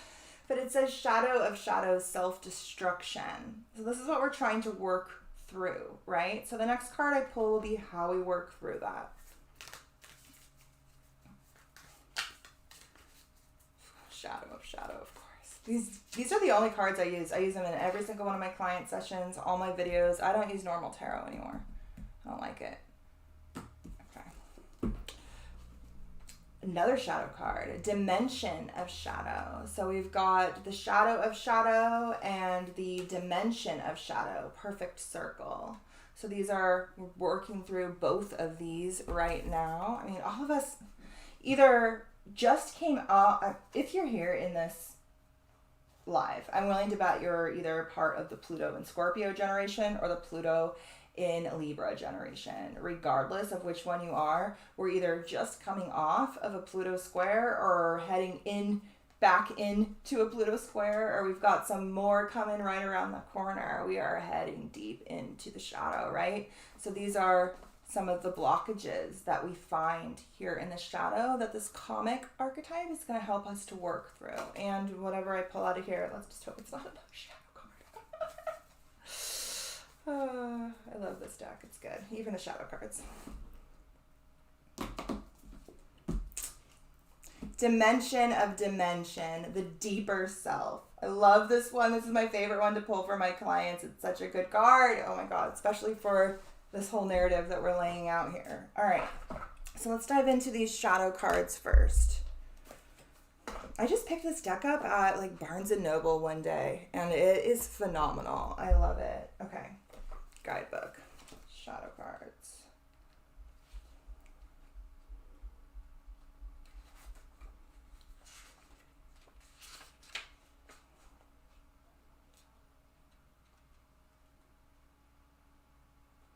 Okay.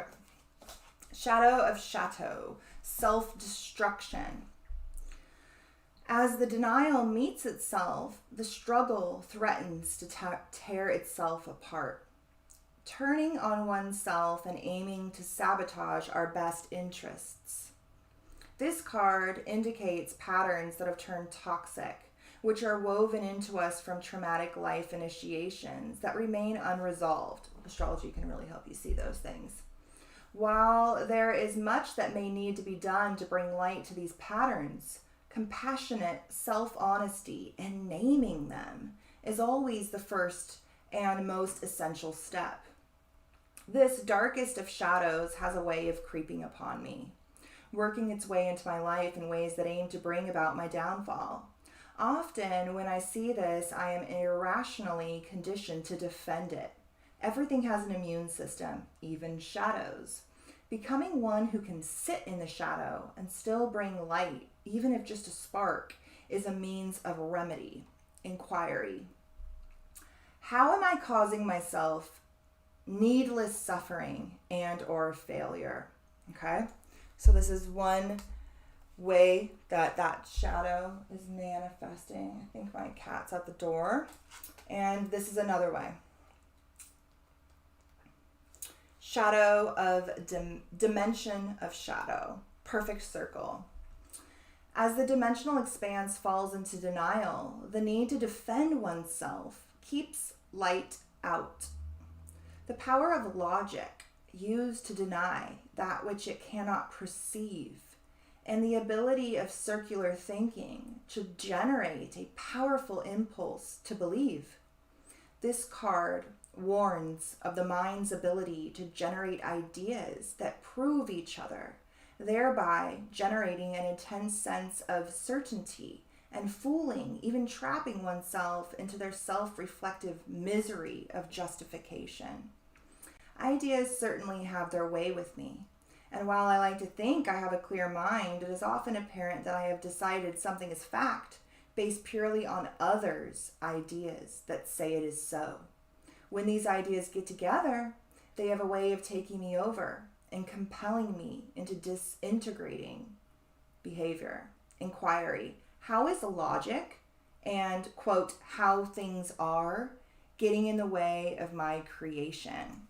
We're really going to throw a lot of those fixed systems out of the wayside. So a lot of like pop astrology, perhaps you are really familiar with your chart and it's like the stereotypes that you are familiar with, you know, freaking Aries is angry and Gemini is two-faced and Taurus likes food and Cancers cry too much and the Libras are fake and flirts, and Capricorn only wants money, and Pisces is delusional. All of these different stereotypes, right? We are going to expand so far beyond those. I have dove into every single one of these signs from a million different perspectives. Capricorn as a very feminine earth sign associated more so with the crone and even the unicorn.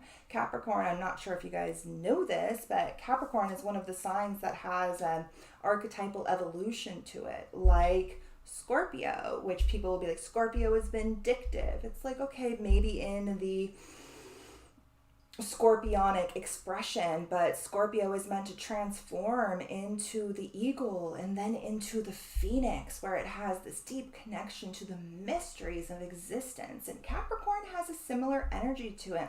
It is revolved around those Saturnian initiations, those harsh soul lessons and tests we came here to partake on our quest up the mountain, where we ultimately become the unicorn. These are archetypal expressions that have been tied to these signs that have been erased to time that we're going to cover extensively. So if there's sort of there's a lot of shadows in pop psychology that have us look at ourselves in certain ways. It's like, oh, I'm a such and such, so I'm this way. It's like, okay, that's one way of looking at it, but there are a million different ways to look at that sign, and we are going to expand when it comes to every single one of the signs, which brings me to this card, Dimension of Dimension, the deeper self. This is ultimately what this course is all about, is helping you to tap into your deeper self and a deeper view of our reality and your place in it, right?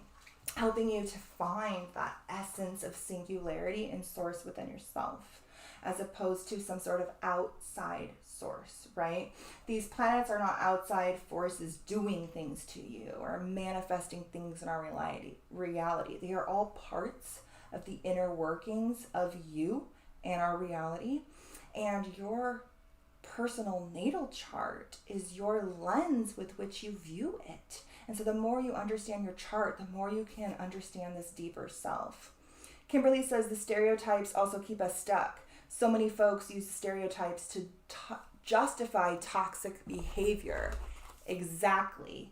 To justify the toxic behavior so they can stay in their freaking shadow because it's comfortable as hell there. Coconut says, I'm Taurus. I'm eating organic strawberry shortcake with cocoa whip. My cat is too, LOL. I love it. All right, so this is how we work through the shadows, right? Not only the comic, having fun, laughing, exploring the unknown, that sort of fool's journey, right? But also with this purpose of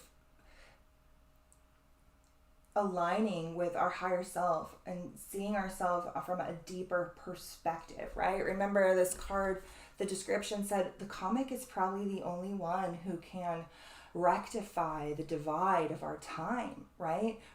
Rectify the divide of our time, integrate the shadow so that we can access this divine singularity within, which is a key theme of this course, is how you can activate that Access Mundi and that divine singularity within, and how does it manifest in your chart. Okay, so I'm going to go ahead and find this one in the deck. Kimberly says, granted, we also have other placements, but I'm a Pisces and I'm the realest motherfucker around. She is, dude. She's the realest motherfucker around, but she's also psychic as hell. Psychic as hell, dude. And just, she can just sense the bullshit from a mile away because she's so in tune. She's like, you know. And another one of the Piscean stereotypes that isn't you at all, and she has a Pisces stellium, dude. She has a Pisces stellium. One of the Piscean archetypes that isn't you at all is that, like, lack of boundaries, right? You got those in spades. You're really good at setting those. I'm so proud of you. All right, so dimension of dimension. This is you guys just gonna give me a second while I find this card. Sometimes I can flip through. Oh, found it. Okay. Dimension of dimension, deeper self. As the dimensional expands, meets itself, that which is beyond, beyond, beyond is as apparent as it is infinitely unknowable. Oh my God, that is so perfect for this course. Moving on, going farther, expanding capacity, and opening to perpetual change. A card that reminds me there is nowhere to land, nowhere to be, and nothing to become. Nothing is ever final. There is always more. There is always beyond. To reach this place is to see the next. This is not a push to leave, but a recognition that there is no permanent staying. Inquiry. How are my ideas of the self keeping me from a more expanded experience? Oh my God.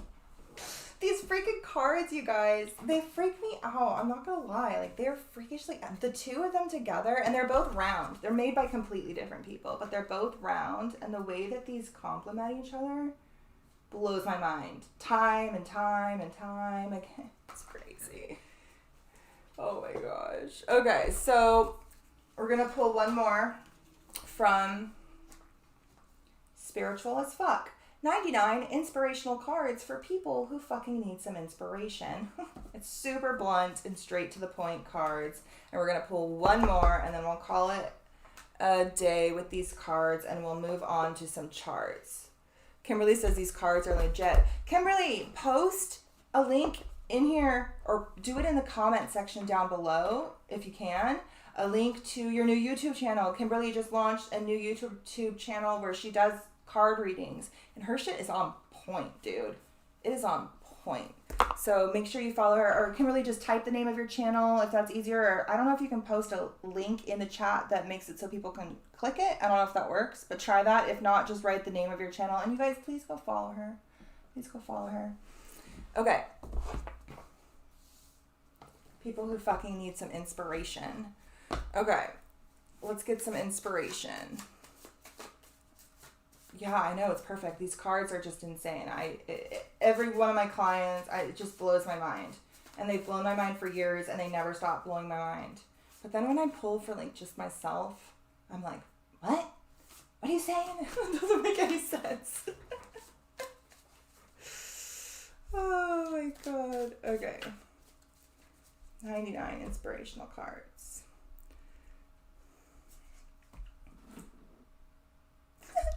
It says, it's okay, guacamole. I'm extra too. And it says, being extra means you give a shit. Maybe you give a shit about your on fleck eyebrows. I don't know what that means. It must be some slang. I don't know. Okay. Being extra means you give a shit. Maybe you give a shit about your on fleek eyebrows, or you give a shit about the environment, or you give a shit about making your ass clap.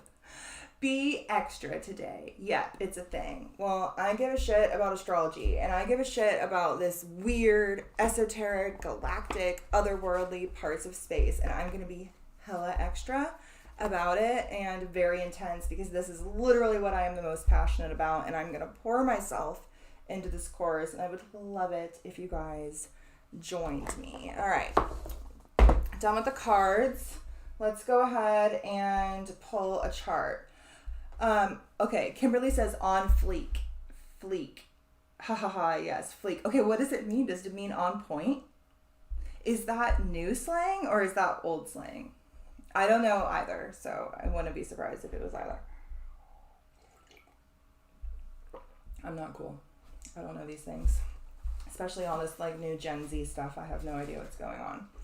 All right, I'm going to share my screen. I'm going to go over here to Solar Fire because it has all the extra points, but we're going to try to use Luna a lot during the course so you guys can kind of see how to do it. I am more comfortable with Solar Fire because I've been using it longer, but I don't know how to use all of its extra things. She says, yes, on point is the closest. Okay. All right, so who did I say was first? Imani, right?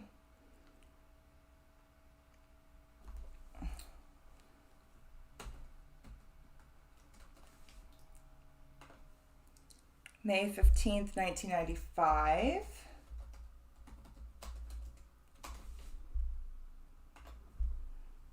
$4:15 p.m. And you are in, I have no idea what that is, but we're going to type it in. I have no idea. This is a country? I've never heard of this one before. Should I have? Jamina is Elishama? Okay, let's see if it knows this. Maybe it's better than, knows more than me. Shama. What country is it in?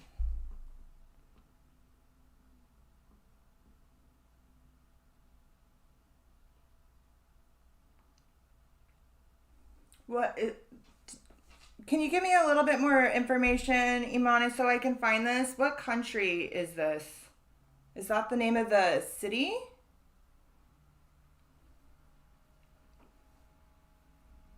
Bye, Kimberly. Okay, I'm going to go to Millie and we'll come back to you. Just give me a little bit more information. I have to it has to know it, or I would Google this if you were a client and I wasn't able to find this, and then I'd find this country, but just let me know it. I'm going to put Mellow Candle in first. Sarah.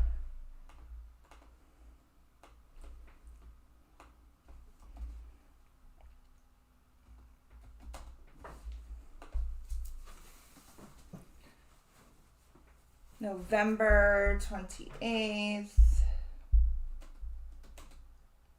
1983, 9:05 p.m.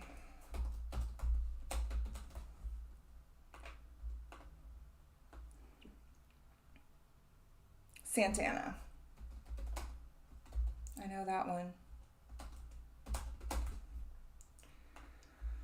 Okay, I'm going to use Placidus, Mellow, or Sarah. Are you familiar with your chart in Placidus? I mean, I learned with whole sign, but I started using Placidus because that's what most people are used to, because that's what most softwares default as, let me pull up a bi-wheel instead. All right, so I have these dice. I'm going to roll them. See what stands out to me here. All right, we got Leo. Well, you don't have any placements in Leo, but you got a whole bunch of stuff happening in your first house right now, Mello. That's how you read it in Placidus? Okay. So I keep calling you Mello, even though your name's Sarah. Just roll with it. So over the next 4 months, Venus is going to be transiting through Leo. Venus actually loves to be in Leo. It'll be there during Leo season. The sun will be here as well. The moon is there today. We have Black Moon Lilith and Mars all together in Leo. Venus and Mars together in the Leo is just a breath of fresh air. For you, this is all manifesting in your first house. The first house is the house of the self. It's the house of our identity. It's the house of our persona. And so not only do you have Mars, which is the planet of action and motivation and drive, really focusing its energy here in this area of individuation, of the development of the individual, of you. But you have Venus there as well, one of astrology's benefics. Now, Venus is going to station retrograde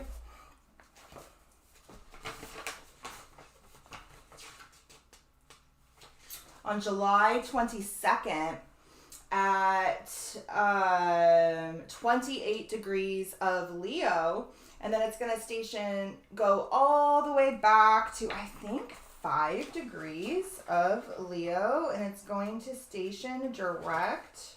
Usually I have this all written here, little notes on my thing, but I don't have it right now, so you're just going to have to bear with me.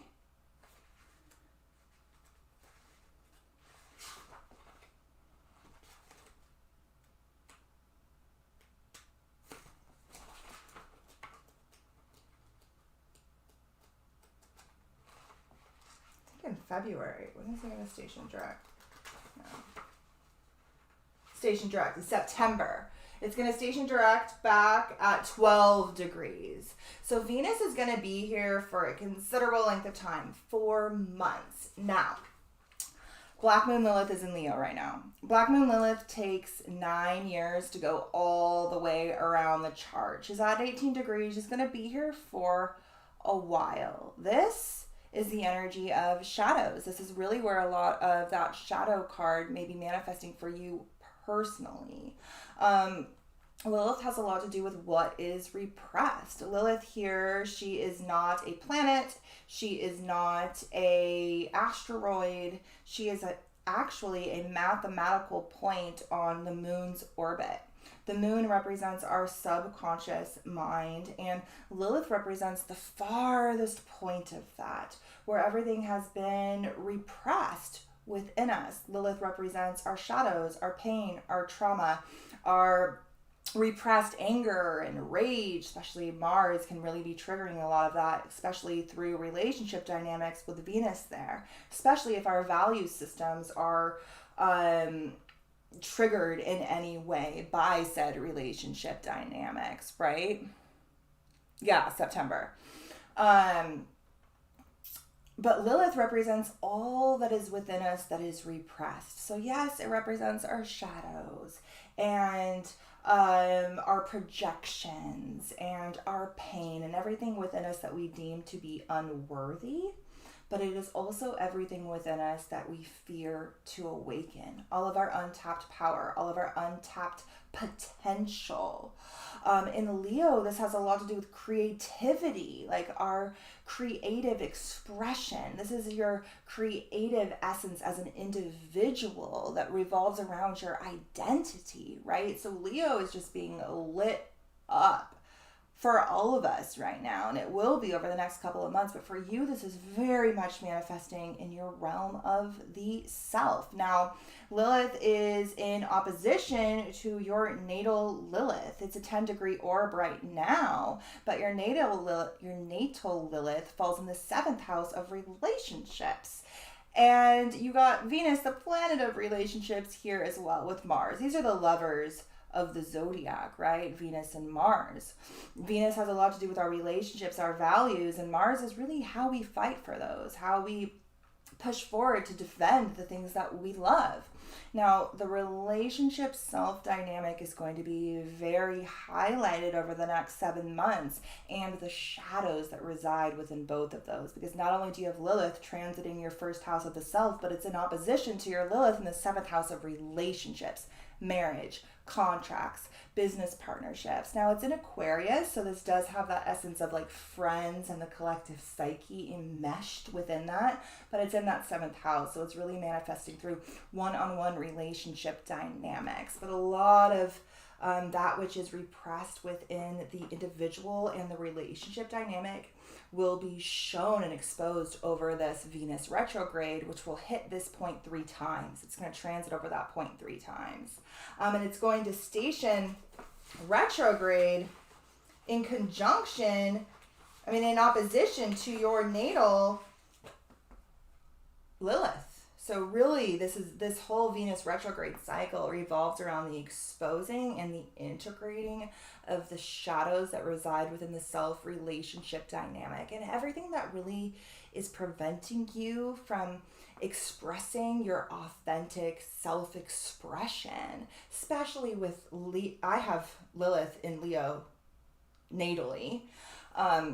Lilith in Leo wants to let its voice be heard. It wants to express itself from the depths of its passions, right? It wants to express itself from the depths of the individual as opposed to the collective, right? And it really wants to develop the ego. It wants to develop the persona, particularly when in the first house. So much shit is going to be exposed within the self-relationship dynamics over this time. All right, so the planet one that I rolled is Pluto. So yeah, you are definitely part of this Pluto and Scorpio generation. Your Pluto is at 0 degrees of Scorpio, and right now transiting Pluto is in almost an exact square to your natal Pluto. It's over here at 29 degrees. So and then it's retrograde. It just moved out of an exact square with your natal Pluto.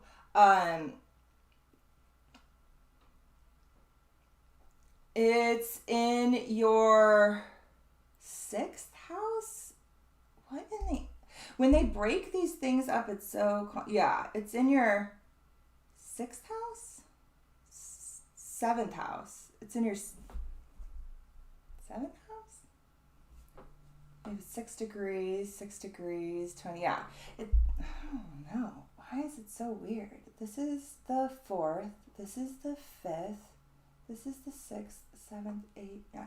Yeah, so it's in your 6th house right now. And it's in a square to your natal Pluto. So you're feeling a lot of transformation being triggered in the subconscious reality. You have Pluto in the 4th house. The 4th house governs our early life trauma. It governs our connection to our early home environment, our early life programming, our mother dynamic. This is also the house that connects us to our subconscious reality, our innermost self, our innermost world.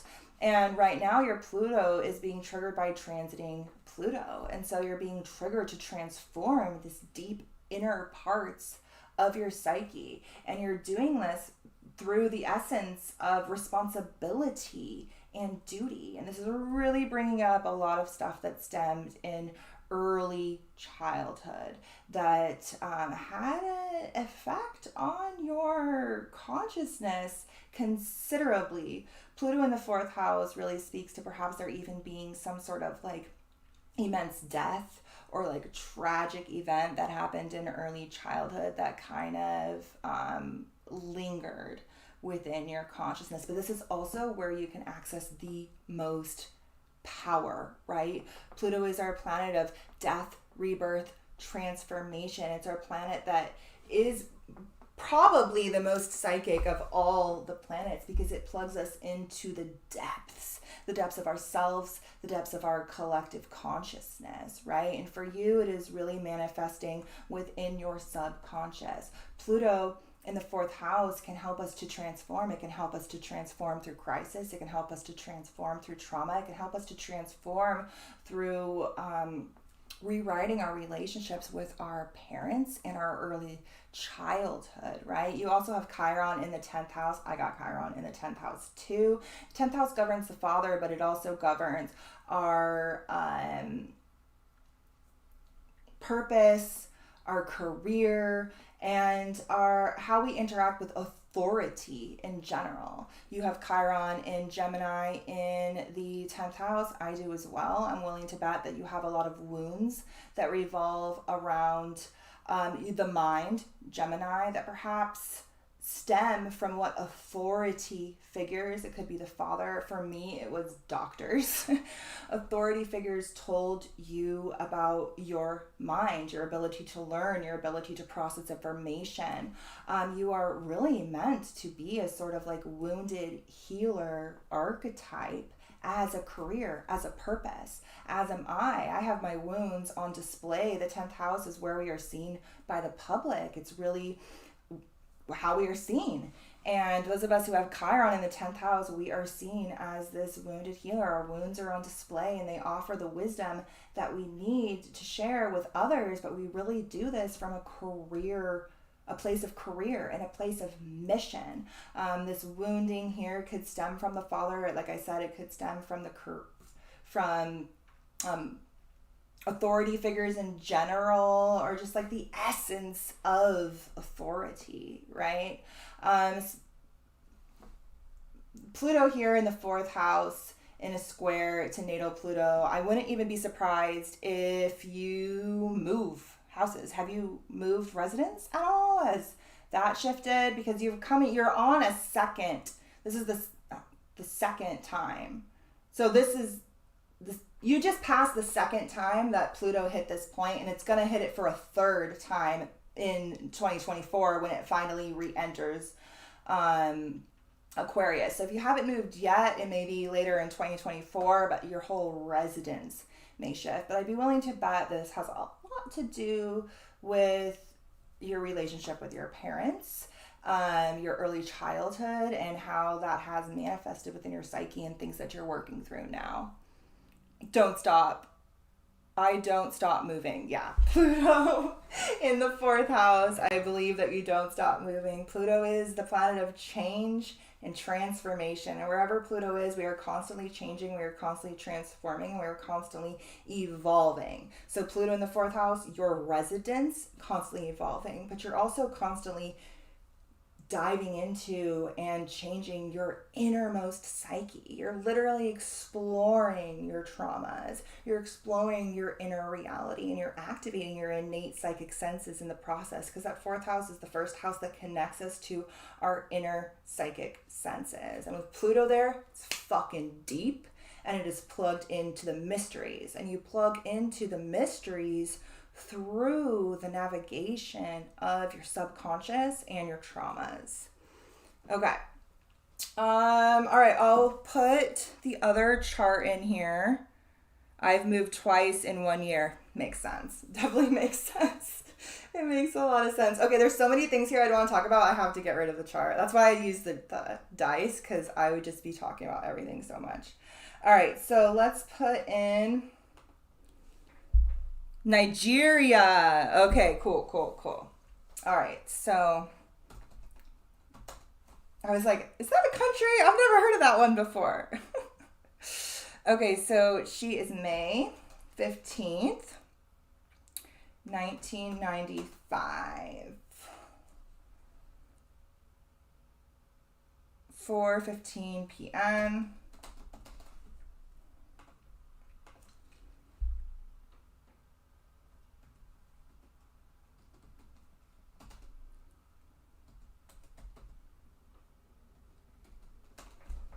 Do you still live in Nigeria? What time is it there? Okay.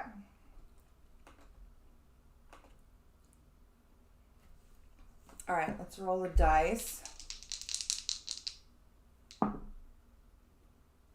Okay, but before we go into the dice, I just want to point out that you are going through your Mars return right now. And so if you are being called to take any sort of action when it comes to community, joining communities, taking action within any sort of group setting, now would really be the time to do it, because Mars is returning in your 7th house. And this is already a sort of driving force in your life, is the essence of community. And this Venus retrograde that I just talked about for Sarah will be happening there as well. And so relationships around friends or communities can be shifting in order to come more into alignment with your value system over the next 4 months here. And a lot of shadows will probably be exposed along the way as well.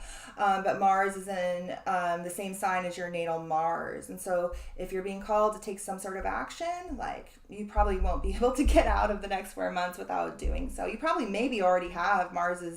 Hasn't made it up to your natal Mars yet, but it will soon. All right, so Scorpio and Uranus. All right, so you too have Pluto in Scorpio at 29 degrees of Scorpio. So you won't be feeling your Pluto return until the end of this transit. But what you also have in Scorpio is your North Node. You have your North Node at 4 degrees of Scorpio. This node has already been hit by Pluto through a square.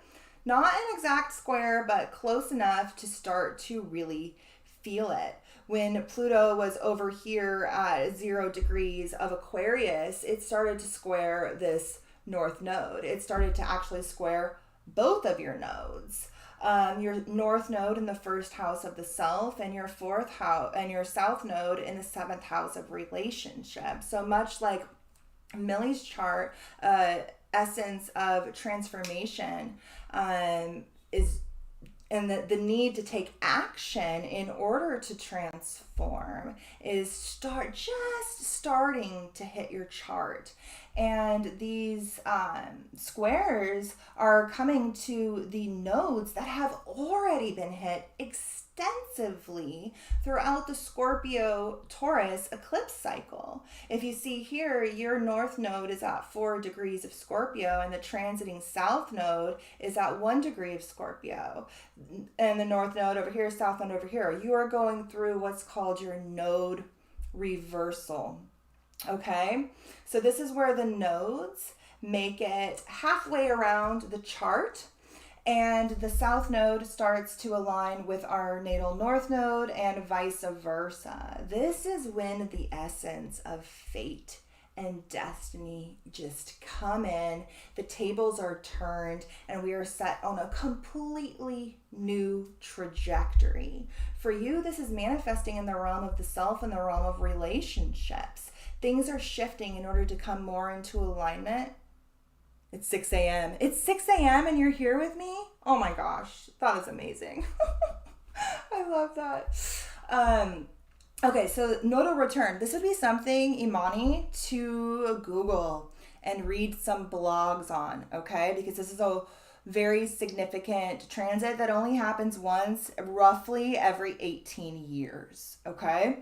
So this is when everything comes to, the tables are turned, like literally just turned, and we're set on a completely new trajectory. Now, the nodes have been transiting through Scorpio and Taurus for the past 18 months. They will move into the next sign, Libra and Aries, in July. But in a Placidus chart, they will still be in your 1st house of the self and your 7th house of relationships for a considerable length of time when it comes to the next eclipse cycle. So these eclipses are completely shifting your realm of the self and your realm of relationships with a purpose to get you more into alignment with where the fuck you're supposed to be. You've got the North Node and Jupiter just conjuncted in your 7th house of relationships, very close to your Venus and conjunct your South Node. This is super, super beneficial, fated, destined expansion involving both of astrology's benefics. Whatever sort of changes are happening in your realm of relationships are profound. Your South Node is conjunct the asteroid Psyche. This is one of the asteroids we are going to be covering extensively in the course. We will cover her mythology then. The Psyche asteroid has a lot to do with deep feminine initiations. Psyche is the first, and you're actually in the midst of your Psyche opposition as well. Psyche's transiting through your 1st house in opposition to your natal Psyche. And she's retrograde, so she's moving closer and closer and closer back to an alignment with your natal Psyche. So you're going through a deep Psyche initiation right now. Now, Psyche is the first human in Greek mythology to ever ascend from humanhood to godhood. And she was a she, which is pretty interesting considering how patriarchal the Greek pantheon is. And the first human being to ever become a god was a woman. And she did so through harsh trials and tribulations that manifested in the realm of relationship dynamics that ultimately sent her into a deep personal transformation of the self. North Node in Scorpio in the 1st house talks to your fate and your destiny being to dive into a complete transformation of the self. You are meant to transform into that phoenix.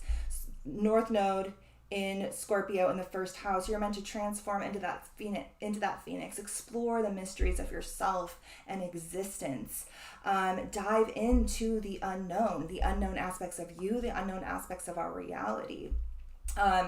She is sent into these 4 initiations, and ultimately she gets to, in the end, after passing all of these, most of them, she has some help in the end, she gets to ascend to Mount Olympus and drink the drink of immortality and become one of the gods. This myth is about the awakening of the unconscious parts of ourselves and making the unconscious, the aspect of the divine feminine, our unconscious force, conscious. And the sort of ascension or path to divinity that leads us on. So you have the South Node very close to your Venus, and you have Psyche very close to your Venus. I was also born with Psyche conjunct Venus. And what's interesting is not only does Psyche's mythology revolve around relationship dynamics, but her entire initiation was triggered through Venus. It was actually triggered through Venus's shadow. So as the story goes, Psyche was a human. She was beautiful, a beautiful human, and all of the human men were giving her all of this attention. And so Venus, or Aphrodite, the goddess of love, she got really jealous. And she was like, what the fuck? Like, this chick is taking way too much of my attention away. I cannot have this. And so she decided that she was going to send her son Eros. Interesting that you are also going through your Eros return. So you're going through your Psyche opposition. Psyche is opposite Psyche in your chart, activating the 1st house of the self and the 7th house of relationships. And you have Eros in your 5th house of creative self-expression, desires, passions, joy, which revolve around spiritual pursuits of sorts because it's in Pisces. And you have Eros coming up to a return with Eros. Eros is her divine partner. So Venus got jealous that Psyche was getting all of this attention. And so she decided that she was going to have her son Eros. Sometimes he's called Eros. Sometimes he's called Amor. And sometimes he's called Cupid. It's all the same dude. But she decided that she was going to send him to go and shoot Psyche with an arrow and make her fall in love with like the vilest of men. And when he went to go and do this, he saw her and he was like, damn, Mom, you didn't say she was this hot. And so he decided not to shoot her. Instead, he fell in love with her. Now, as somebody who has Psyche conjunct Venus in her chart, I will tell you that even though in the myth, she was not technically shot with that vilest of men arrow, it still kind of manifests in our reality, at least throughout your early 20s, like that shit pans out, those vilest of men. But this teaches us so much about ourselves, and it forces us into these huge self-transformational periods. So Eros is like, oh my God, she's so hot. I'm going to fall in love with her. And so instead of doing what his mother said, he decides that he's going to kind of like whisk her away. He pretty much kidnaps her. And he takes her to like this cave where she's in the dark. And they're like making it and stuff and like falling in love. But the one rule is that she can't look upon him. And this is because he fears his mother. A lot of this dynamic, this Psyche Eros dynamic, has a lot to do with the mother archetype and has a lot to do with the initiation of the divine feminine, right? So Eros is really scared of his mom and he's like hiding her away. And the myth is really long and we'll cover it more extensively in the course, but in short, eventually her sisters get involved. And her sisters represent aspects of herself. They represent aspects of her shadow. And they get in her head and they're like, you need to look upon him. You need to look upon him. And the sisters are bitches. They're trying to fuck shit up for her. But they actually end up making it for her in the end. So she does. She looks upon him. And he's like, oh my God, you weren't supposed to do that. And so he like runs home to mommy because he's so scared of what she's going to say and do. And this split between her and Eros sends her into a deep personal initiation where she's sent on these 4 quests ultimately. Much of the time she's spent like in the woods, celibate, devoted to the goddess Artemis, finding herself. But she's presented with all these tests and quests and initiations, and she passes almost all of them. Except for at the very end, she kind of didn't exactly pass, and she gets put to sleep. And this is where we get the Sleeping Beauty motif. And it is the kiss of Eros. Interesting that you have Eros in the 5th house, which not only governs creative self-expression, but also romance and children. And you have Psyche in the 7th house of partnerships and marriage. But it's the kiss of Eros. For you, this kiss of Eros might be coming from the spiritual dimension. It might be a metaphorical kiss of a passionate connection to the realm of mysticism and spirituality. Or this could be a literal person. But it is the kiss of Eros that awakens her. And then they get to ascend to Mount Olympus and drink the drink of immortality and become one of the gods. Now, this is not immortality like, let's upload my consciousness to the cloud and live forever. This is the essence of the gnosis that comes through these spiritual initiations that gives you this essence of without a doubt that you are one with the aspect of creation itself, therefore you never die, right? So you're really going through not only this profound nodal energy with Jupiter and Venus, astrology's benefics, involved. The eclipse is completely shifting your 1st house of the self, your 7th house of relationships. But you're also having this deep psyche activation here. So much is really transpiring when it comes to the development of the self, but the development of the self through relationship dynamics and the mirroring that transpires. Now, this can be any form of relationships, romantic relationships, business partnerships, any sort of one-on-one encounter. I have a little paragraph here that I wrote on Psyche a while ago. I'm going to have little paragraphs like this for all of the asteroids that we're going to go over in the course. I always like to read this to my clients when we discuss this in session. So I'm just going to go ahead and read it to you guys now. And we'll have a PDF for many asteroids that'll have little descriptions like this. Okay.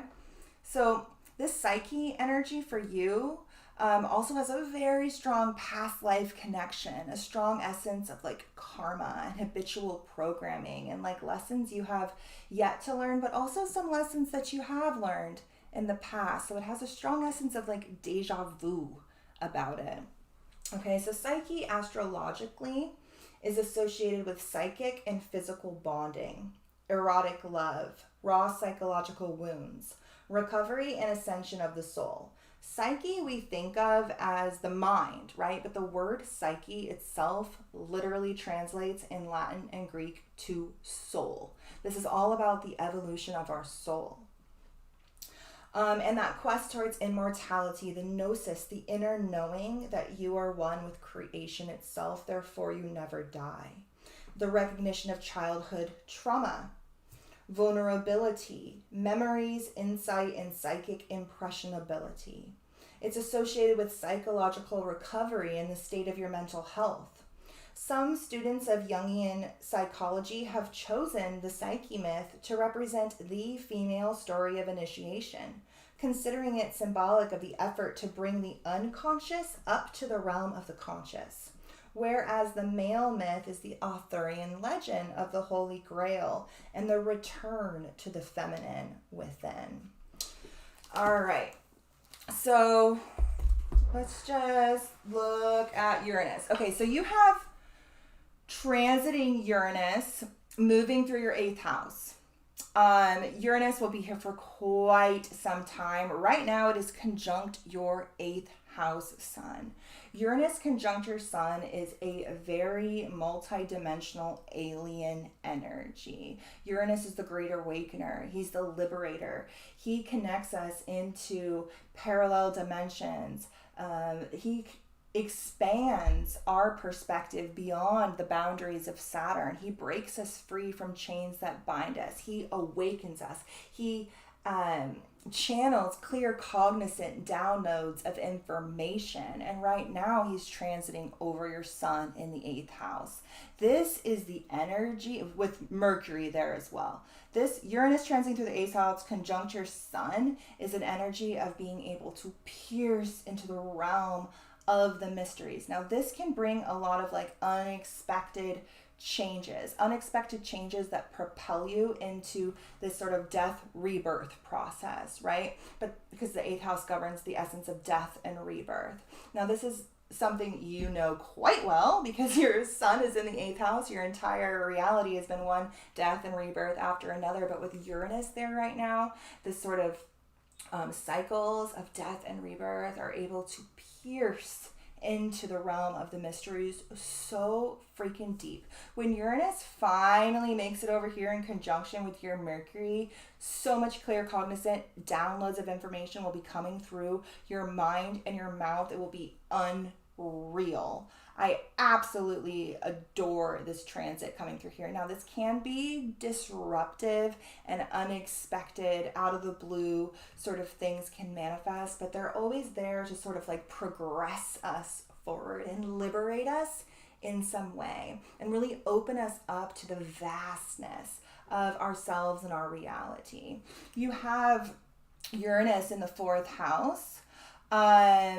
And Pluto is transiting it right now. He was just there. He's moved over just like 1 degree.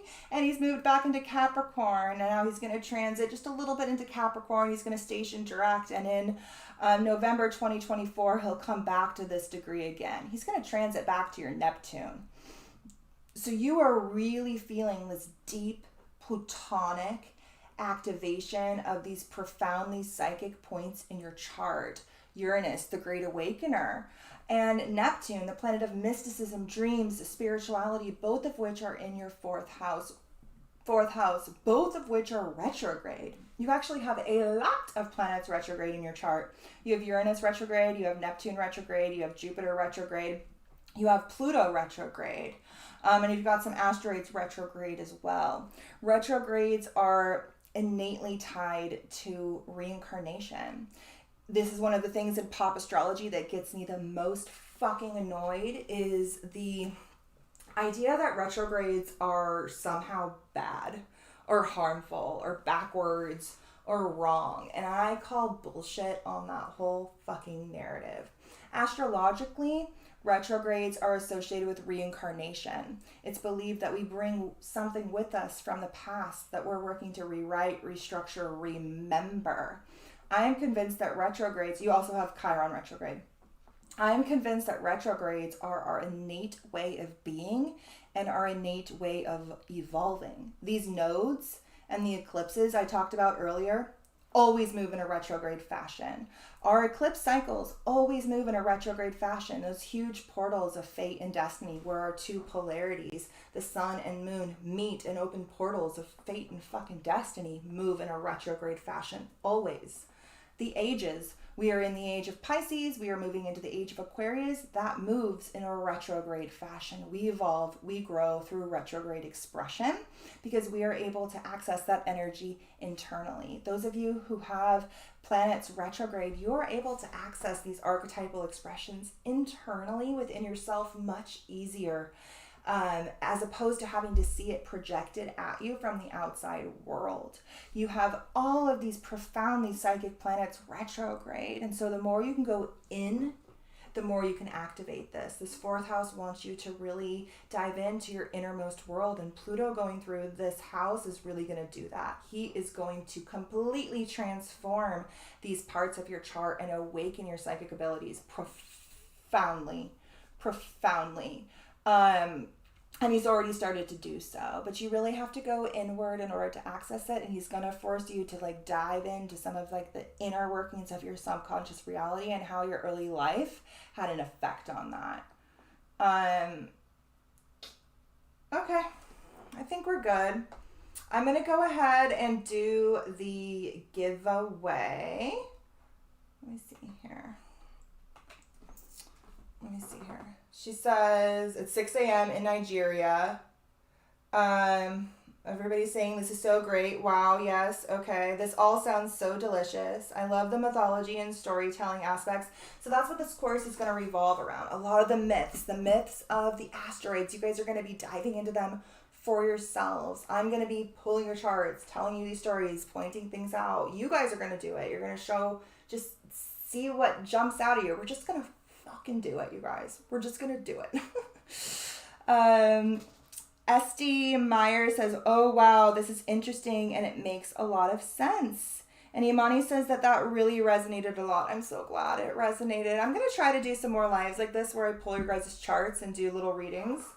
But let's go ahead and do the giveaway. Those of you who are here live, if you want one of these t-shirts that Eddie made that says the Cosmic Space Witch in hot pink. Some of them are in black, some of them are gray, some of them are different colors. If you want one of these, just email me. Email me before midnight. It's 11:26 p.m. Pacific Standard Time right now. Go email me, thecosmicspacewitch@gmail.com. If you email me before midnight, I will send you one. Just tell me what size you want in men's sizing and give me your address. And I will go ahead and mail you guys one rather than doing a giveaway because there's not very many of you guys here and I would like to give you all one. If you sign up for the course, everybody who signs up for the course before the first day of class will get one of these as well. Now this course is available for purchase whenever. Everything is going to be saved. It's going to be in there forever. Those of you who are doing it live with me get a discount because you're pretty much helping me create it. We're doing it together. But if you want to buy this next year or 2 years from now, it'll all be in there. It'll all be saved, but it will be a little bit more expensive. So we're going to go ahead and do the giveaway. I was going to have you guys pick a number, but I think I'm just going to roll this dice here that has the 12 signs, and whoever guesses the sign first gets it. So I'm going to roll it, and then you guys just start naming signs, and whoever gets it first gets the session. So I'm going to give away two client sessions where it's going to be a Galactic Esoteric Astrology session. The ones that I offer on my website won't be until July. But make sure that you email me if you win and let me know so that I have your email and I will contact you in July and we'll set up a session. And we'll dive into your chart. I'm going to give away two. So I'm going to roll the dice 2 different times. So let's roll it first and then you guys can just start saying one of the 12 signs and whoever gets it first gets it. All right, go. There's only 12 options.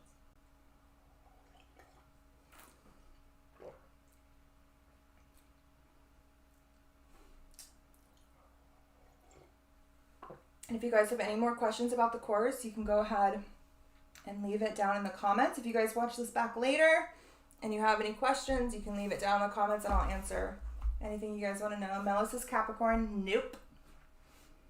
Gemini. That's it. It was Gemini. Mello, you got it. Okay, make sure that you email me, okay? All right, I'm going to do it again. You guys can keep writing it if I see it, but I have to see the name after I roll this.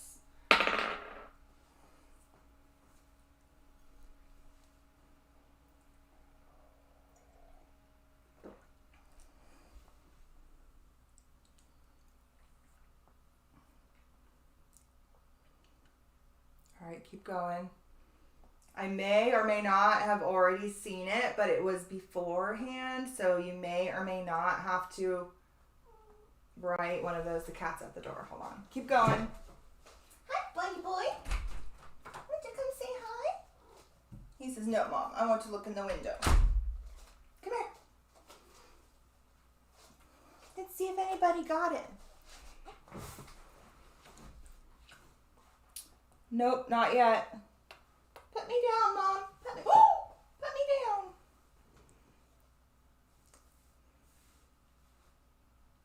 Not yet. Somebody technically did say it before, but it was before I rolled the dice. That's my hint.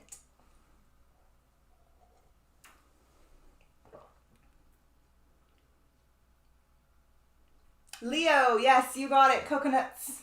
All right, guys. So make sure that you email me, and I will reach out to you about the. Let me just write this down. I'm gonna write you guys down here. Mellow.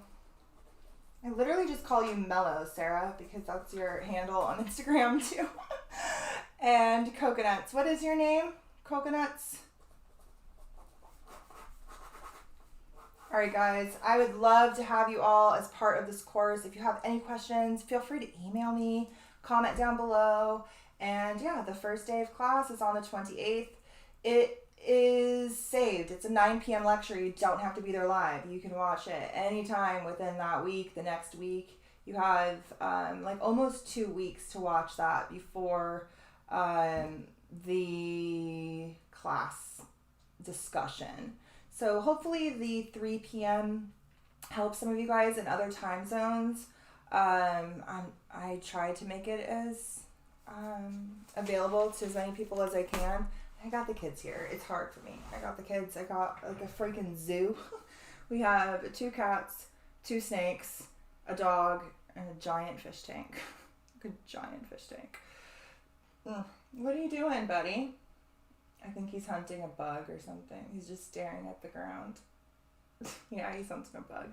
All right, guys. I will see you all on the 28th for our first class. And then I'll see you guys over on Patreon, I think probably on the 1st for the moon video.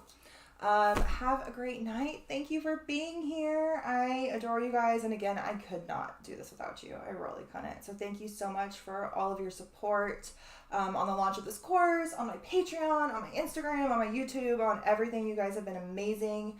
And I can't wait to teach you everything that I know.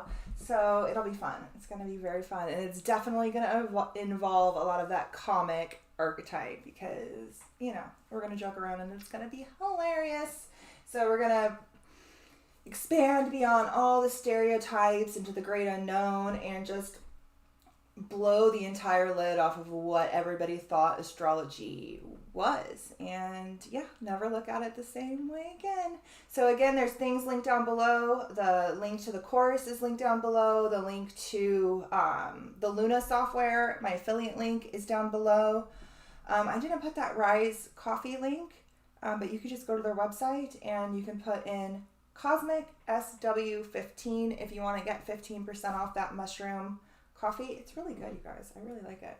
And sometimes I put a little bit of chocolate in there too and make it kind of like a cacao. It's yummy. But all of that's linked below. And again, you got questions, you can email me. Bye guys. Have a great night.